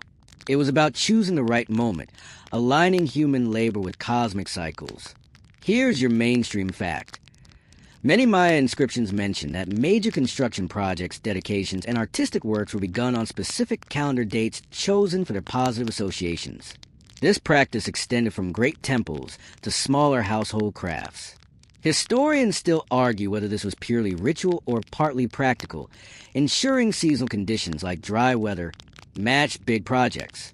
Either way, artisans lived by time as much as by tools. And the quirky tidbit? Some craftspeople believed that beginning weaving on an unlucky day would doom the cloth to unravel, no matter how skilled the work. Imagine sewing a shirt only to have every seam pop open because the cosmos was in the mood. You smirk, realizing even artists needed cosmic quality control. As the morning unfolds, you sit beside a weaver. Her backstrap loom stretches taut, threads vibrant with indigo and cochineal red. She murmurs quietly, acknowledging the day sign before pulling the shuttle through. Each motion feels like a prayer, not just a craft. Children hover nearby, watching, learning to respect not just the technique, but the timing. By midday, you visit a potter shaping clay vessels. His hands are steady, but before he spins the clay into its final form, He sprinkles water on the ground, a small offering. He explains that today is a favorable day for durability. Pots fired now will last longer. You chuckle at the idea of cosmic warranties. In the afternoon heat, builders at the edge of the plaza haul stone blocks. They mutter about lucky day signs for construction, confident that beginning today will ensure stability. One even jokes, build on a bad day and the walls will fall before the rains. You glance nervously at the half-built wall, deciding not to lean against it. Scholarly debates linger here, too. Did the calendar genuinely affect material outcomes, or did it serve more to motivate craftsmen and reassure patrons? Watching the focus in these artisans' faces, you suspect belief was itself a tool. Confidence is as important as clay, and if the cosmos blesses the work, hands move steadier, hearts lighter. Evening brings the day's labor to a pause. The weaver rolls up her cloth. The potter sets vessels to dry. The builders rest their sore backs. Each thanks the gods briefly before heading home. You notice how no one treats these tasks as ordinary. They're woven into the sacred fabric of time, as important as planning or praying. As night descends, you recline near the workshop, the smell of clay and cotton still lingering. The stars above feel like silent overseers, approving each thread, each pot, each stone set in place. You smile, drowsy, realizing that in this world, even making a cup or weaving a tunic was part of a cosmic schedule. And maybe that's why their work, humble or grand, still endures centuries later. Morning mist clings to the jungle edges as you follow a group of young men carrying torches, bundles of incense, and painted gourds. Today isn't about farming, building, or weaving. It's about offerings, gifts made to keep the gods satisfied, the rains falling and the calendar cycles intact. You quickly learn that here, giving is as essential as eating. Here's your mainstream fact. The Maya made offerings daily and on larger festival days, ranging from food and flowers to incense and animal sacrifices. These were closely tied to the calendar, with specific days considered favorable for certain types of offerings. Historians still argue whether offerings were centrally mandated by rulers or mostly managed at the household level. But evidence shows both existed in parallel. And the quirky tidbit? Some offerings included precious jade beads or even human hair clippings, believed to carry personal essence. Imagine dropping a strand of your hair into the fire and thinking, well, there goes my cosmic down payment. You grin, but for the Maya, it was deadly serious. Time itself needed feeding. As dawn spreads gold across the plaza, you watch villagers assemble before a temple. Women carry bowls of tamales, cacao froth swirling at the surface, while men bring bundles of flowers and carved figurines. Children tug at their mothers' sleeves, excited to see the priests, while dogs sniff curiously at the offerings until shooed away. By midday, the ritual begins. Priests chant day signs in low, resonant tones, reminding everyone why this day matters. Incense is tossed onto glowing coals, sending plumes of white smoke into the sky. The smell is sharp and sweet, making your eyes water. One priest sprinkles water from a gourd while another scatters maize kernels, each gesture deliberate, timed with the rhythm of the chants. You feel as if you've stepped into a cosmic dialogue. In the afternoon, households replicate the ritual at smaller altars. You peek into doorways and see families offering food, a pinch of salt, or a few cacao beans. For them, even small gifts keep the balance. A child shyly drops a toy figurine onto the hearth, earning a proud smile from her mother. You realize that offerings are not just religious duties. They're woven into childhood lessons, teaching gratitude from the start. Scholars debate whether these offerings were primarily acts of devotion or part of a transactional view of the cosmos. We give, the gods give back. Standing here, you sense it's both. Gratitude and bargaining are tangled together, like threads on a loom. As dusk deepens, the temple glows with torchlight. Musicians play soft flutes, the sound drifting through the warm air. Villagers leave quietly, their offerings reduced to smoke, ash, and faint scents. Yet everyone seems lighter, reassured that the gods have heard, that tomorrow's sun will rise and the calendar's gears will keep turning. You lie down on a woven mat near the temple wall, still smelling copal in your hair. Your eyelids sink as the chants echo faintly in memory. You realize how peculiar and comforting it feels to live in a world with the act of giving. Even something as small as a handful of maize ties you to eternity. The offering isn't gone. It has simply joined the rhythm of time. The day begins with a restless buzz in the village. You notice traders gathering in the plaza, their packs bulging with cacao beans, cotton cloth, obsidian blades, and painted ceramics. Today isn't just any market day. It's one carefully chosen from the calendar, believed to favor fair deals and safe travels. For the Maya, commerce wasn't random. It moved to the same cosmic rhythm as planting or praying. Here's your mainstream fact. Maya markets often operated on schedules tied to the 260-day Tzolk'in, with certain days reserved for trading in particular towns or plazas. Archaeological and ethno-historical sources suggest this kept economic activity aligned with religious cycles. Historians still argue whether markets rotated across regions in a set pattern or were more flexible, but all agree the calendar influenced trade. And the quirky tidbit? Cacao beans weren't just a drink. They were currency. People carried small bags of them, counting beans carefully to pay for goods. You can't help but chuckle, imagining a child sneaking one from your wallet and drinking your week's savings as hot chocolate. As morning unfolds, the plaza bursts into color. Stalls brim with pottery painted in swirling red and black designs, baskets woven with geometric patterns, and jade trinkets glinting like captured sunlight. The smell of roasting maize mingles with cacao and honey, creating a haze of warmth and sweetness. You wander past, ears filled with the chatter of bargaining, punctuated by laughter when someone strikes a deal. By midday, you notice traders glancing off into the sky or murmuring about the day's sign. One vendor refuses to sell a jade pendant, declaring the day unfavorable for parting with valuables. Another insists it's the perfect day for buying tools, encouraging hesitant farmers. Every purchase feels like both an economic and spiritual act, wrapped together by time. In the afternoon, travelers from neighboring villages arrive. They unload cotton, salt, and dried fish, goods carried for days along jungle trails. Before setting up, they pause at a shrine at the plaza's edge, offering a pinch of cacao to thank the gods for safe passage. The calendar hasn't only brought them here. It has carried them safely through forests and rivers. Scholars debate whether Mayan markets were truly open to everyone or managed tightly by elites who dictated which days and goods were permitted. Watching the bustle here, you see hints of both. The orderliness suggests rules, but the vibrancy feels communal, a shared celebration of exchange. As the sun dips lower, deals wind down. Stalls are packed, laughter fades, and the plaza grows quiet again. Families carry home bundles of cloth, gourds of cacao, and baskets of tamales, satisfied with both bargains and blessings. You recline near a tree at the plaza's edge, eyelids heavy, the scent of cacao still thick in the air. The memory of jingling beads and bargaining voices lulls you. You smile faintly, realizing how peculiar it is that in this world, even shopping trips are cosmic appointments. The market isn't merely commerce. It's time itself given texture and taste.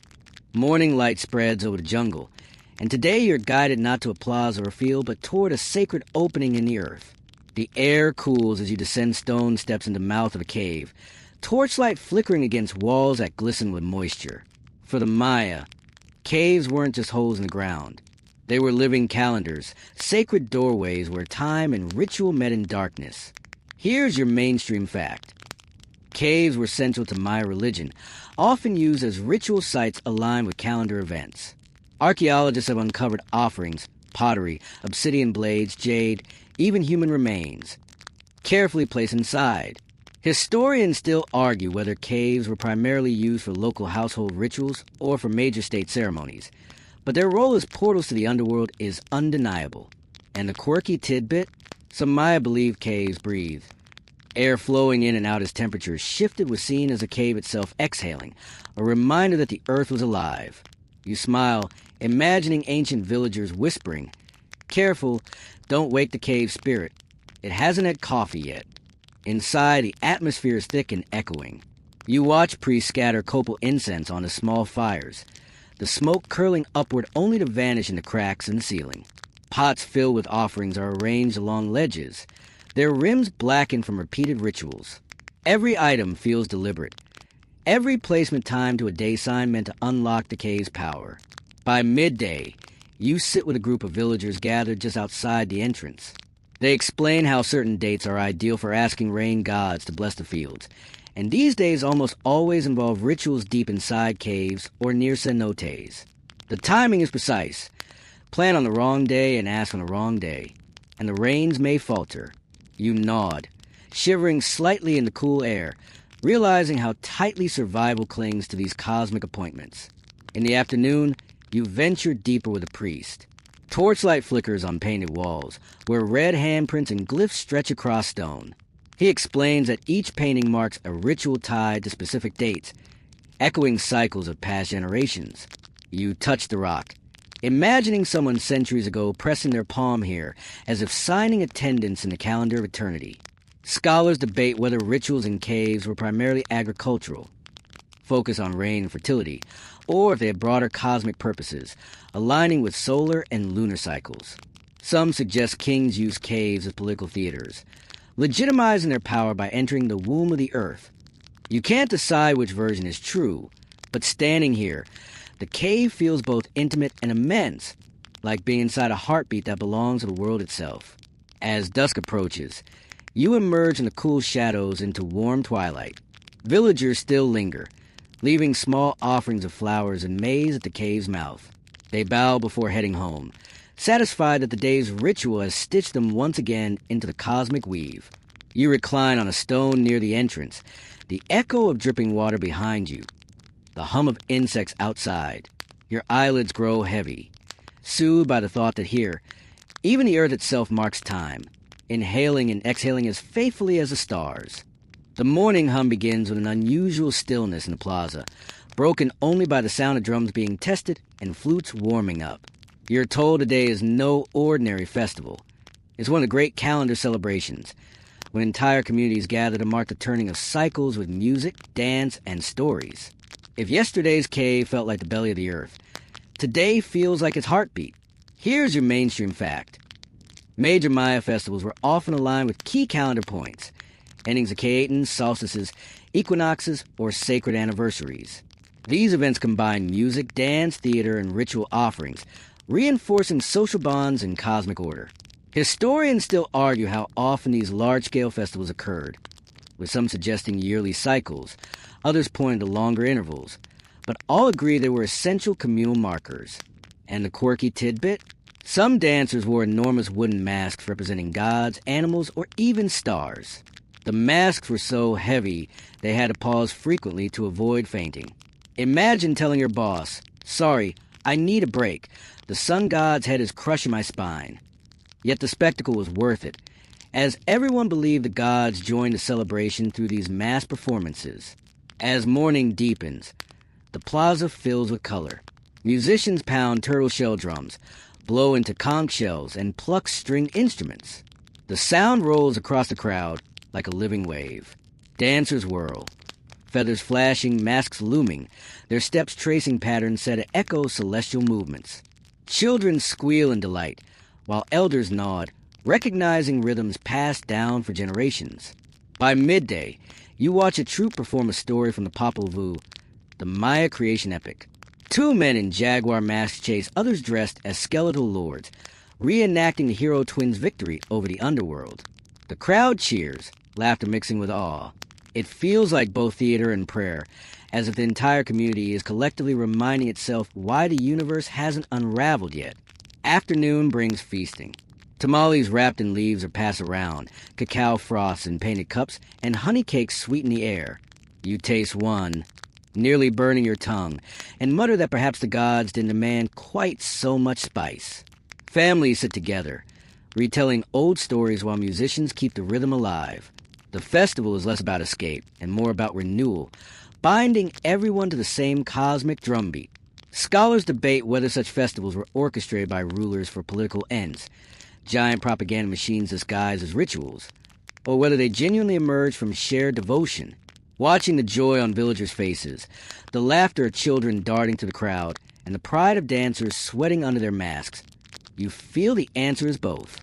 Politics may shape the stage, but the people's heartbeat powers the show. As evening falls, torches flare and the festival crescendos. The final dance erupts in sparks of incense, smoke rising into the starry night. Priests chant the calendar date, sealing the festival into memory, while villagers cheer one last time. Slowly, the plaza quiets, families drifting home, the echoes of drums fading like distant thunder. You recline near a stone wall, stomach pleasantly full, ears still ringing with music. The stars overhead shimmer, like sequins scattered across black cloth. Your eyelids drift closed, soothed by the thought that in this world, festivals are not rare escapes. They're calendar appointments, reminding everyone that life's joy, like time itself, deserves to be marked, celebrated, and shared. The morning air feels tense today, not festive like yesterday.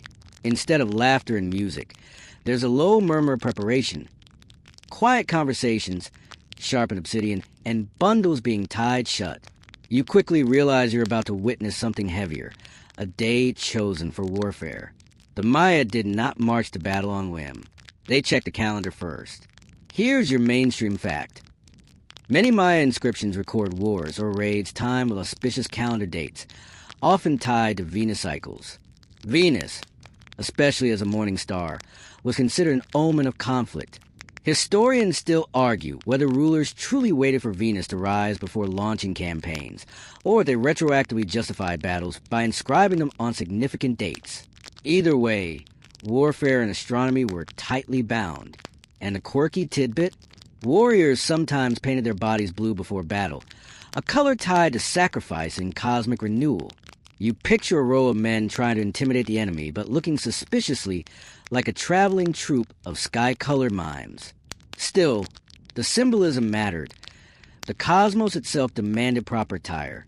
As dawn unfolds, priests gather near a temple, chanting and scattering incense. The date has been declared favorable.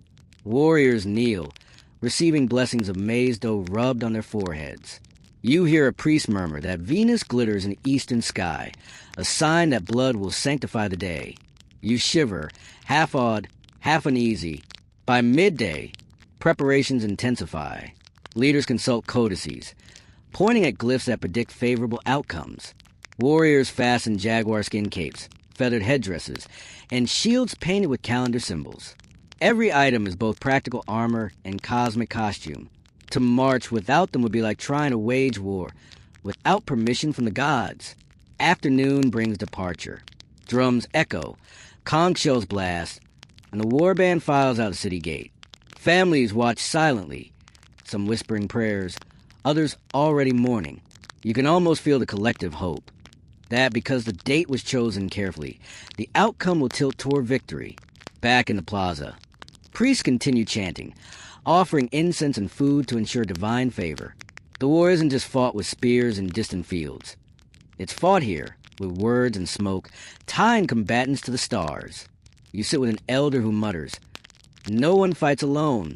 The calendar fights with them." Scholars debate how much of this was sincere devotion versus psychological strategy. Did rulers weaponize belief in Venus to boost morale and justify campaigns? Or did they genuinely believe the cosmos dictated their wars? Watching the intensity in every face, you sense belief in politics were fused. Whether true or not, the effect was real. Armies march with confidence, convinced the universe marched with them. As night falls, Venus gleams sharp and bright. Villagers point, whispering about omens, victory, captives, perhaps new monuments to be raised. You recline on a stone step, eyelids heavy, listening to the crackle of torches and the quiet hum of prayers. You wonder if the warriors now camped in the jungle are staring at the same star, comforted by the idea that time itself sanctioned their fight. Your last thought before sleep is uneasy but calm. In this world, even war obeys a calendar, and battles are fought not only with blades, but with dates written in the sky. The morning is strangely quiet, broken only by the sound of sandals shuffling against stone. Today isn't for farming, feasting, or fighting. Today is for funerals, and you're invited to see how the Maya wove death into the rhythm of their calendar. In this world, even passing from life followed cosmic timing. Here's your mainstream fact. Maya burials often included offerings tied to calendar days. Archaeologists have found tombs where dates were carefully recorded, ensuring the dead enter the underworld on favorable cycles. Historians still argue whether every person received such precise timing, or if this privilege was reserved for elites. But all evidence shows the calendar was central in guiding souls through their next journey. And a quirky tidbit? Some families place maize kernels in the mouth of the deceased, symbolic food for the afterlife. Imagine your loved ones sending you off with snacks for the road.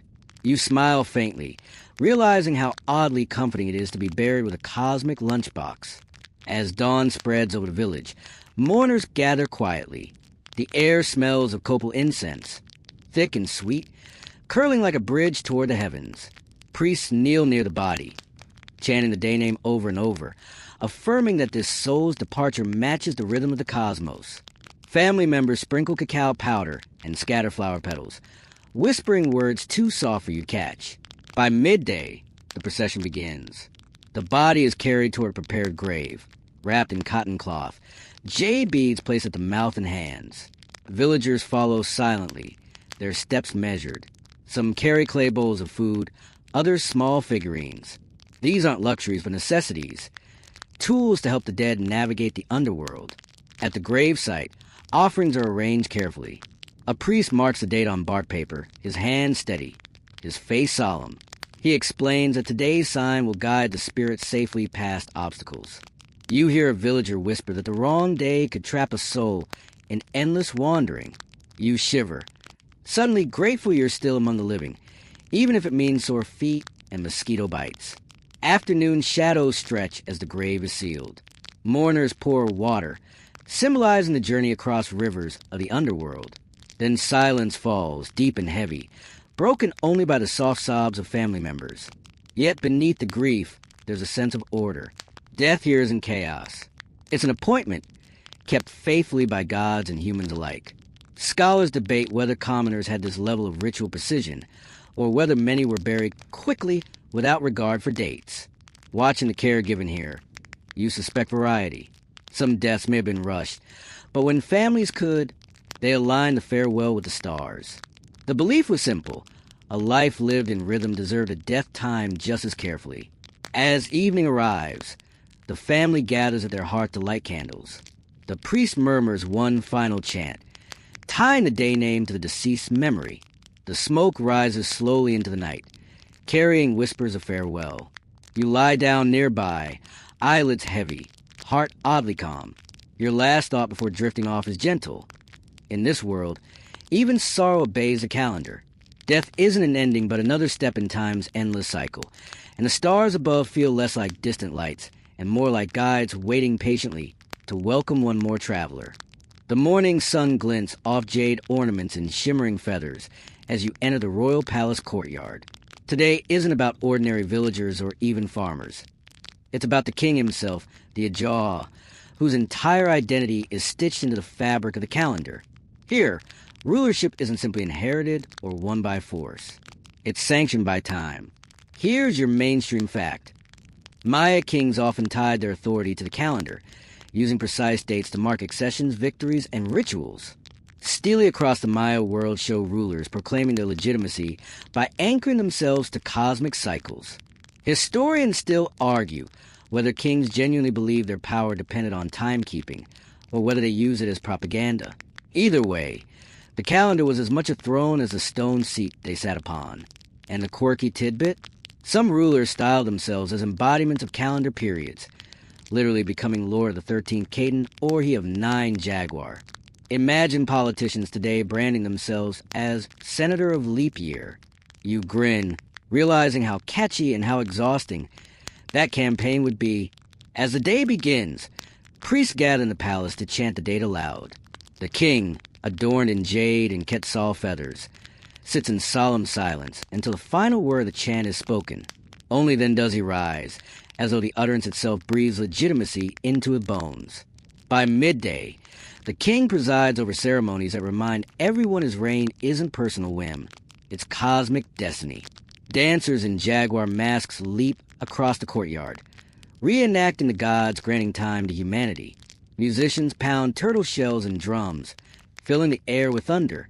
The crowd watches in awe, half in devotion, half in fear, because the calendar has declared their king to be more than human. In the afternoon, scribes carefully record the day's events on bark paper. They inscribe the date, the name of the ruler, and the ritual acts performed.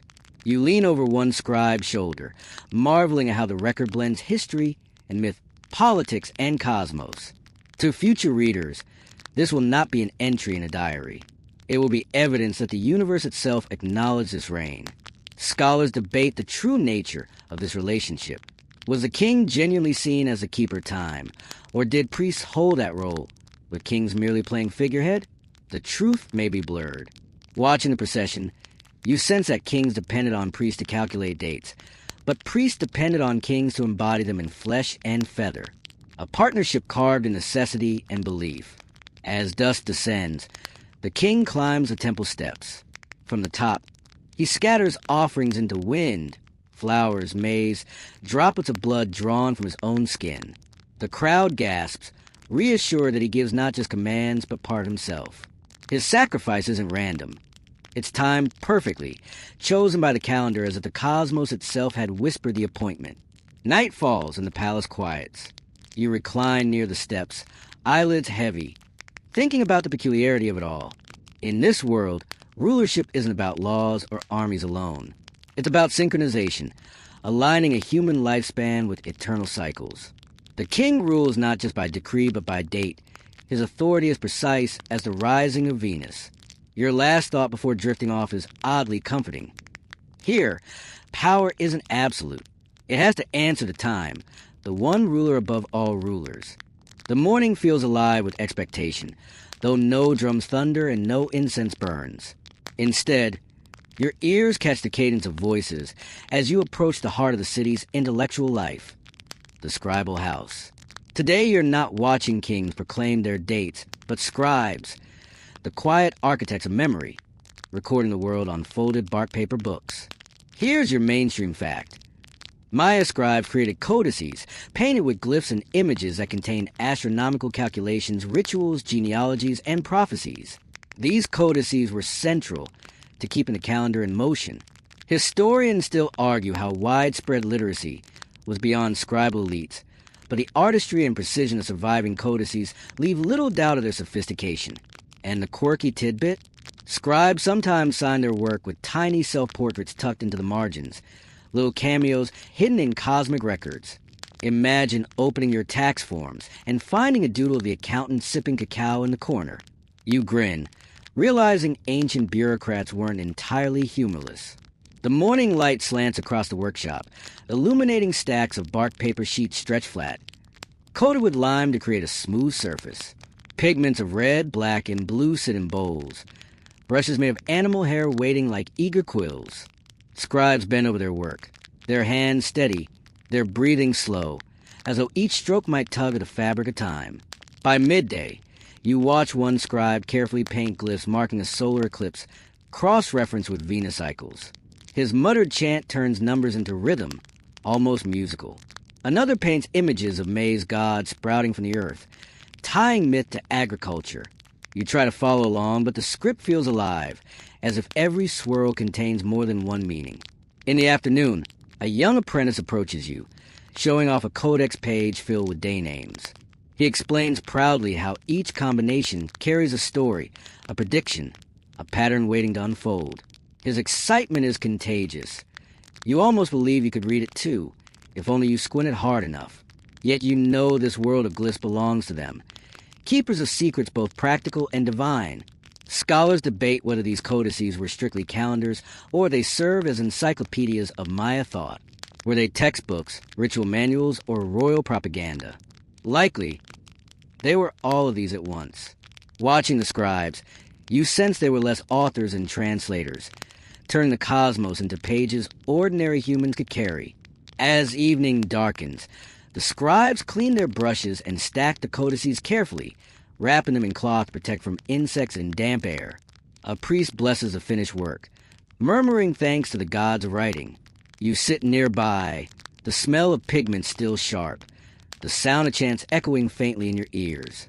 Night comes and you recline against a wall, eyelids heavy, marveling at the peculiarity of it all. In your world, books are mass-produced and forgotten on shelves. Here, each book is a living entity, its glyphs pulsing with divine authority. You drift off to sleep, comforted by the thought that someone, somewhere, is always writing time itself into permanence. The morning air carries a festive charge, though it's not a festival of dance or feasting this time. Instead, it's the annual renewal of community, the ritual you're told every village depends upon to reset harmony. Today, neighbors gather not to celebrate a king or mark a cadence, but to realign themselves with one another, and with the calendar that binds them. Here's your mainstream fact. Many Maya communities held annual rituals timed to the solar calendar, particularly at the start of the agricultural year. These included ceremonies of purification, offerings to household gods, and public feasts. Historians still argue whether these were coordinated across large regions or varied village by village, but all agree they reinforce social unity. And the quirky tidbit? Some villages practice symbolic sweeping of the town at year's end, literally brushing away bad luck with palm fronds. You grin, picturing elders declaring, "Grab your broom," we're evicting misfortune, while children chase each other with twigs like cosmic janitors. As the sun rises, the entire plaza fills. Families carry bowls of maize gruel, baskets of beans, and woven mats. Priests chant the date, declaring this the appointed day of renewal. Villagers line up to sprinkle water, copal, and flower petals along the plaza edges, washing the year clean. You watch a boy solemnly sweep dust into the gutter, clearly proud of his cosmic housekeeping. By midday, the air is thick with the smell of incense and roasted maize. Elders lead prayers, thanking the gods for survival through the last cycle and pleading for health in the next. Families present offerings of food, not just to priests but to one another, symbolizing that generosity renews the community as much as ritual. You taste a tamale pressed into your hands and find it oddly sweet, flavored with honey for good fortune. In the afternoon, games break out. Children play mock ball games, traders set up temporary stalls, and women weave bracelets from fresh cotton thread, handing them out as tokens of renewal. Laughter fills the plaza, yet under it lies a current of seriousness. Everyone knows this day is essential. Without it, the community would carry the year's old burdens into the next. Scholars debate how much of these annual renewals were official religion, and how much were grassroots customs. Were they dictated by priests, or did villagers invent their own traditions? Watching the easy flow between solemn chants and playful games, you suspect both. Rituals may start from above, but people adapt them until they feel like home. As dusk deepens, villagers gather for one last act, the lighting of new hearth fires in each household. The old fires are extinguished, and coals in the temple hearth are carried through the streets. You follow the glow, mesmerized as doorways flicker alive one by one, flames crackling with promise. It feels like the entire village has exhaled, and then inhaled together, starting fresh. Night spreads, and you recline near a doorway, eyelids heavy, warmed by a hearth freshly kindled. You realize how peculiar yet comforting it is to live in a world where even the calendar tells you when to clean, feast, forgive, and start again. Here, renewal isn't a private resolution. It's a shared appointment, one the entire community keeps faithfully. The morning mist lingers heavy over the city as you notice families preparing in a different way, quietly, reverently, with bundles of flowers and small clay figurines. Today is not for planting or feasting or renewal. Today belongs to the ancestors, a calendar-marked occasion, when the living pause to honor those who walked before. Here's your mainstream fact. The Maya observed ritual days dedicated to ancestor veneration, aligning offerings with specific calendar signs believed to favor communication with the dead. Burials beneath houses made the connection even more immediate. Families literally lived atop their ancestors. Historians still argue whether ancestral rituals were annual fixed events or more fluid, tied to local traditions, but they were central to Maya identity. And the quirky tidbit? Some households left food by graves and then checked later to see if a portion had disappeared. If animals or insects ate it, that was proof the ancestor accepted the gift.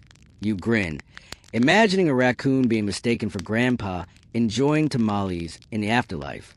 As dawn brightens, you follow a family into their courtyard.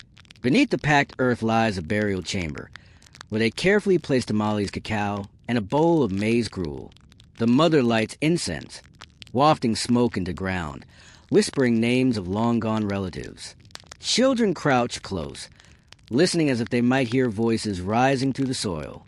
By midday, families across the village gather at household shrines and community altars. Elders tell stories of ancestors, farmers who tamed rocky fields, warriors who defended the city, weavers whose cloth became temple offerings. The stories aren't just entertainment. They're a way of reweaving memory into the present. You lean in, captivated, realizing these tales function like living genealogies. In the afternoon, larger ceremonies unfold in the plaza. Priests chant lists of kings and nobles, invoking their names to remind everyone of dynastic continuity. Musicians play slow rhythms on turtle shells and flutes, the sound drifting like a bridge between worlds. Villagers watch in silence, their faces calm, their bodies swaying slightly to the cadence. Scholars debate whether this ancestor veneration was more about family ties or political legitimacy. Did commoners really commune with their buried kin, or was the emphasis on elites claiming divine ancestry to strengthen their rule? Watching the intimate courtyard rituals alongside the grand plaza rites, you suspect both. Memory is political and personal all at once. As dusk falls, candles are lit near graves, flickering like stars scattered on the ground. Families share food, setting aside portions for the unseen guests. A child laughs when a dog snatches one offering, and instead of scolding, the family smiles, declaring the ancestor must have been especially hungry tonight. You recline near the courtyard hearth, eyelids drooping as smoke curls upward. The voices of the living mingle with whispers for the dead, and for a moment, you feel as though time itself has softened. In this world, the calendar doesn't just mark the days of the living, it folds the dead into its rhythm, ensuring no one is truly gone as long as the cycles continue. The morning feels unusually solemn, though no one speaks of death or mourning. Instead, the villagers whisper of endings and beginnings. Today is the close of a great cycle, one of those rare moments when a long count calendar ticks over like the cosmic equivalent of a page turning. For the Maya, these cycle completions were charged with tension. Would the world renew, or would it unravel? Here's your mainstream fact. The Maya track time using the long count, capable of recording millions of years. Monumental events, like the completion of a Beacton 144,000 days, were celebrated with large rituals.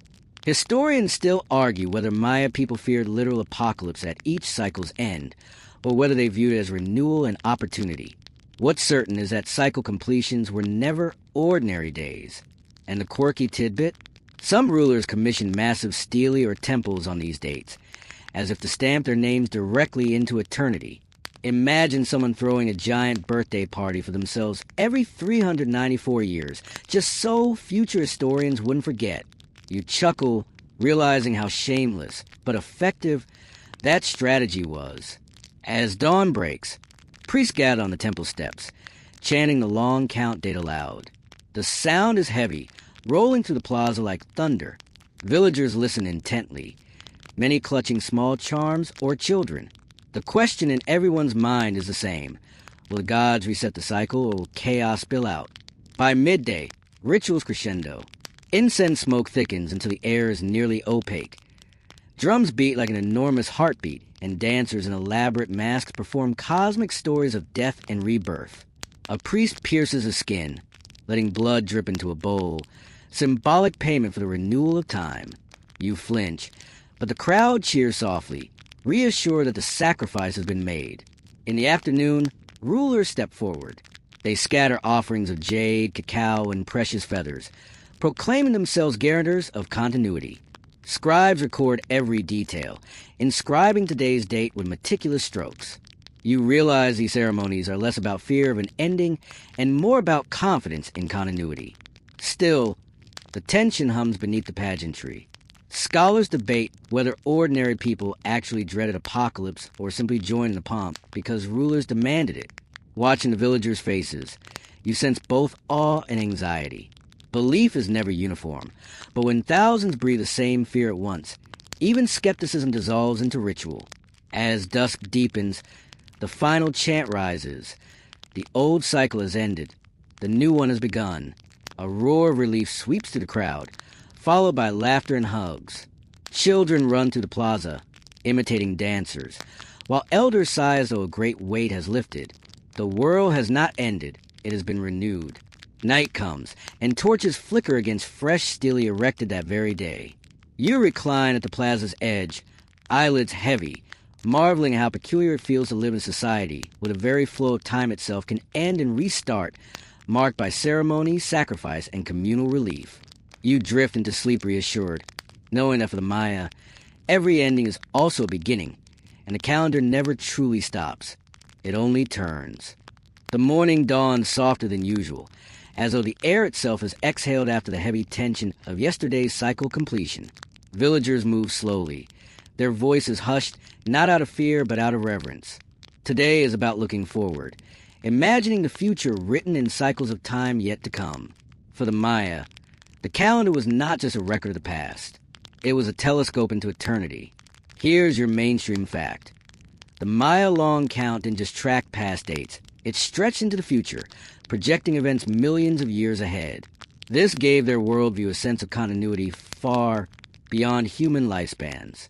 Historians still argue whether this was meant literally, as a map of coming ages, or symbolically, as reassurance that time would always renew. But the reach of their calendar was staggering. And the quirky tidbit? Some inscriptions describe events set thousands of years in the future, like kings celebrating anniversaries long after their bones will be dust. Imagine scheduling a Facebook event for the year 4772 and trusting people would RSVP. You grin, realizing the audacity and the strange comfort of such cosmic planning. As the morning warms, you sit with a priest who explains how the cycles will turn long after the day's rulers and villagers are gone. He points to carved glyphs on a stela, describing festivals that will be celebrated centuries hence. Children sit nearby, wide-eyed, as if hearing bedtime stories about a future where they'll never live, but their descendants will. By midday, the plaza grows lively. Storytellers rise, recounting myths of previous creations and destructions, reminding everyone that the world has been remade before and will be again. Their voices blend history with prophecy, assuring listeners that no matter what happens, droughts, wars, eclipses, the cycle will carry forward. You feel the weight of those words, steady and strange, like a lullaby about eternity. In the afternoon, families gather to plant symbolic seeds in small pots, gestures of trust in tomorrow. Children giggle as they press kernels of maize into soil, while elders nod solemnly, knowing these acts echo the first planting at the dawn of creation. The calendar doesn't just predict, it demands participation. Small rituals that tether humans to futures they'll never see. Scholars debate whether this futurism was truly believed by ordinary villagers or reserved for elite inscriptions. But standing in the plaza, watching children plant seeds while priests chant dates thousands of years away, you sense that the belief was real enough. Even if no one expected to live that long, the act of imagining it bound the community together. As dusk falls, torches flare once more, but tonight the mood is quiet, reflective. Priests bless the symbolic plantings, and families exchange soft words of hope. You recline against a warm stone, eyelids drooping, lulled by the murmurs of people who trust that time will never betray them. And now, the wind down begins. The drums fade, replaced by the softer sounds of crickets rising from the fields. Torches gutter, their flames shrinking into embers. The plaza empties, yet the quiet feels full, as though invisible threads of time still hum through the air. You picture the calendar stretching far beyond sight, its gears slow and steady, whispering that everything has its place, every life its rhythm. You take a long, slow breath. The night sky above glitters, calm and endless. Stars rest like lanterns placed by careful hands, steady guides reminding you that the world turns without hurry. Each cycle folds into the next, not with violence, but with the gentleness of dawn following night. Your body loosens, sinking into the ground's embrace. The hum of insects softens into background music. The faint rustle of leaves becomes a cradle song. In this fading light, you feel safe, sheltered by patterns older than kings, older than monuments, older even than memory. And as your eyelids close, you know the calendar will keep turning, carrying the world forward, carrying you into sleep. Rest easy now. Time is steady. The night is kind.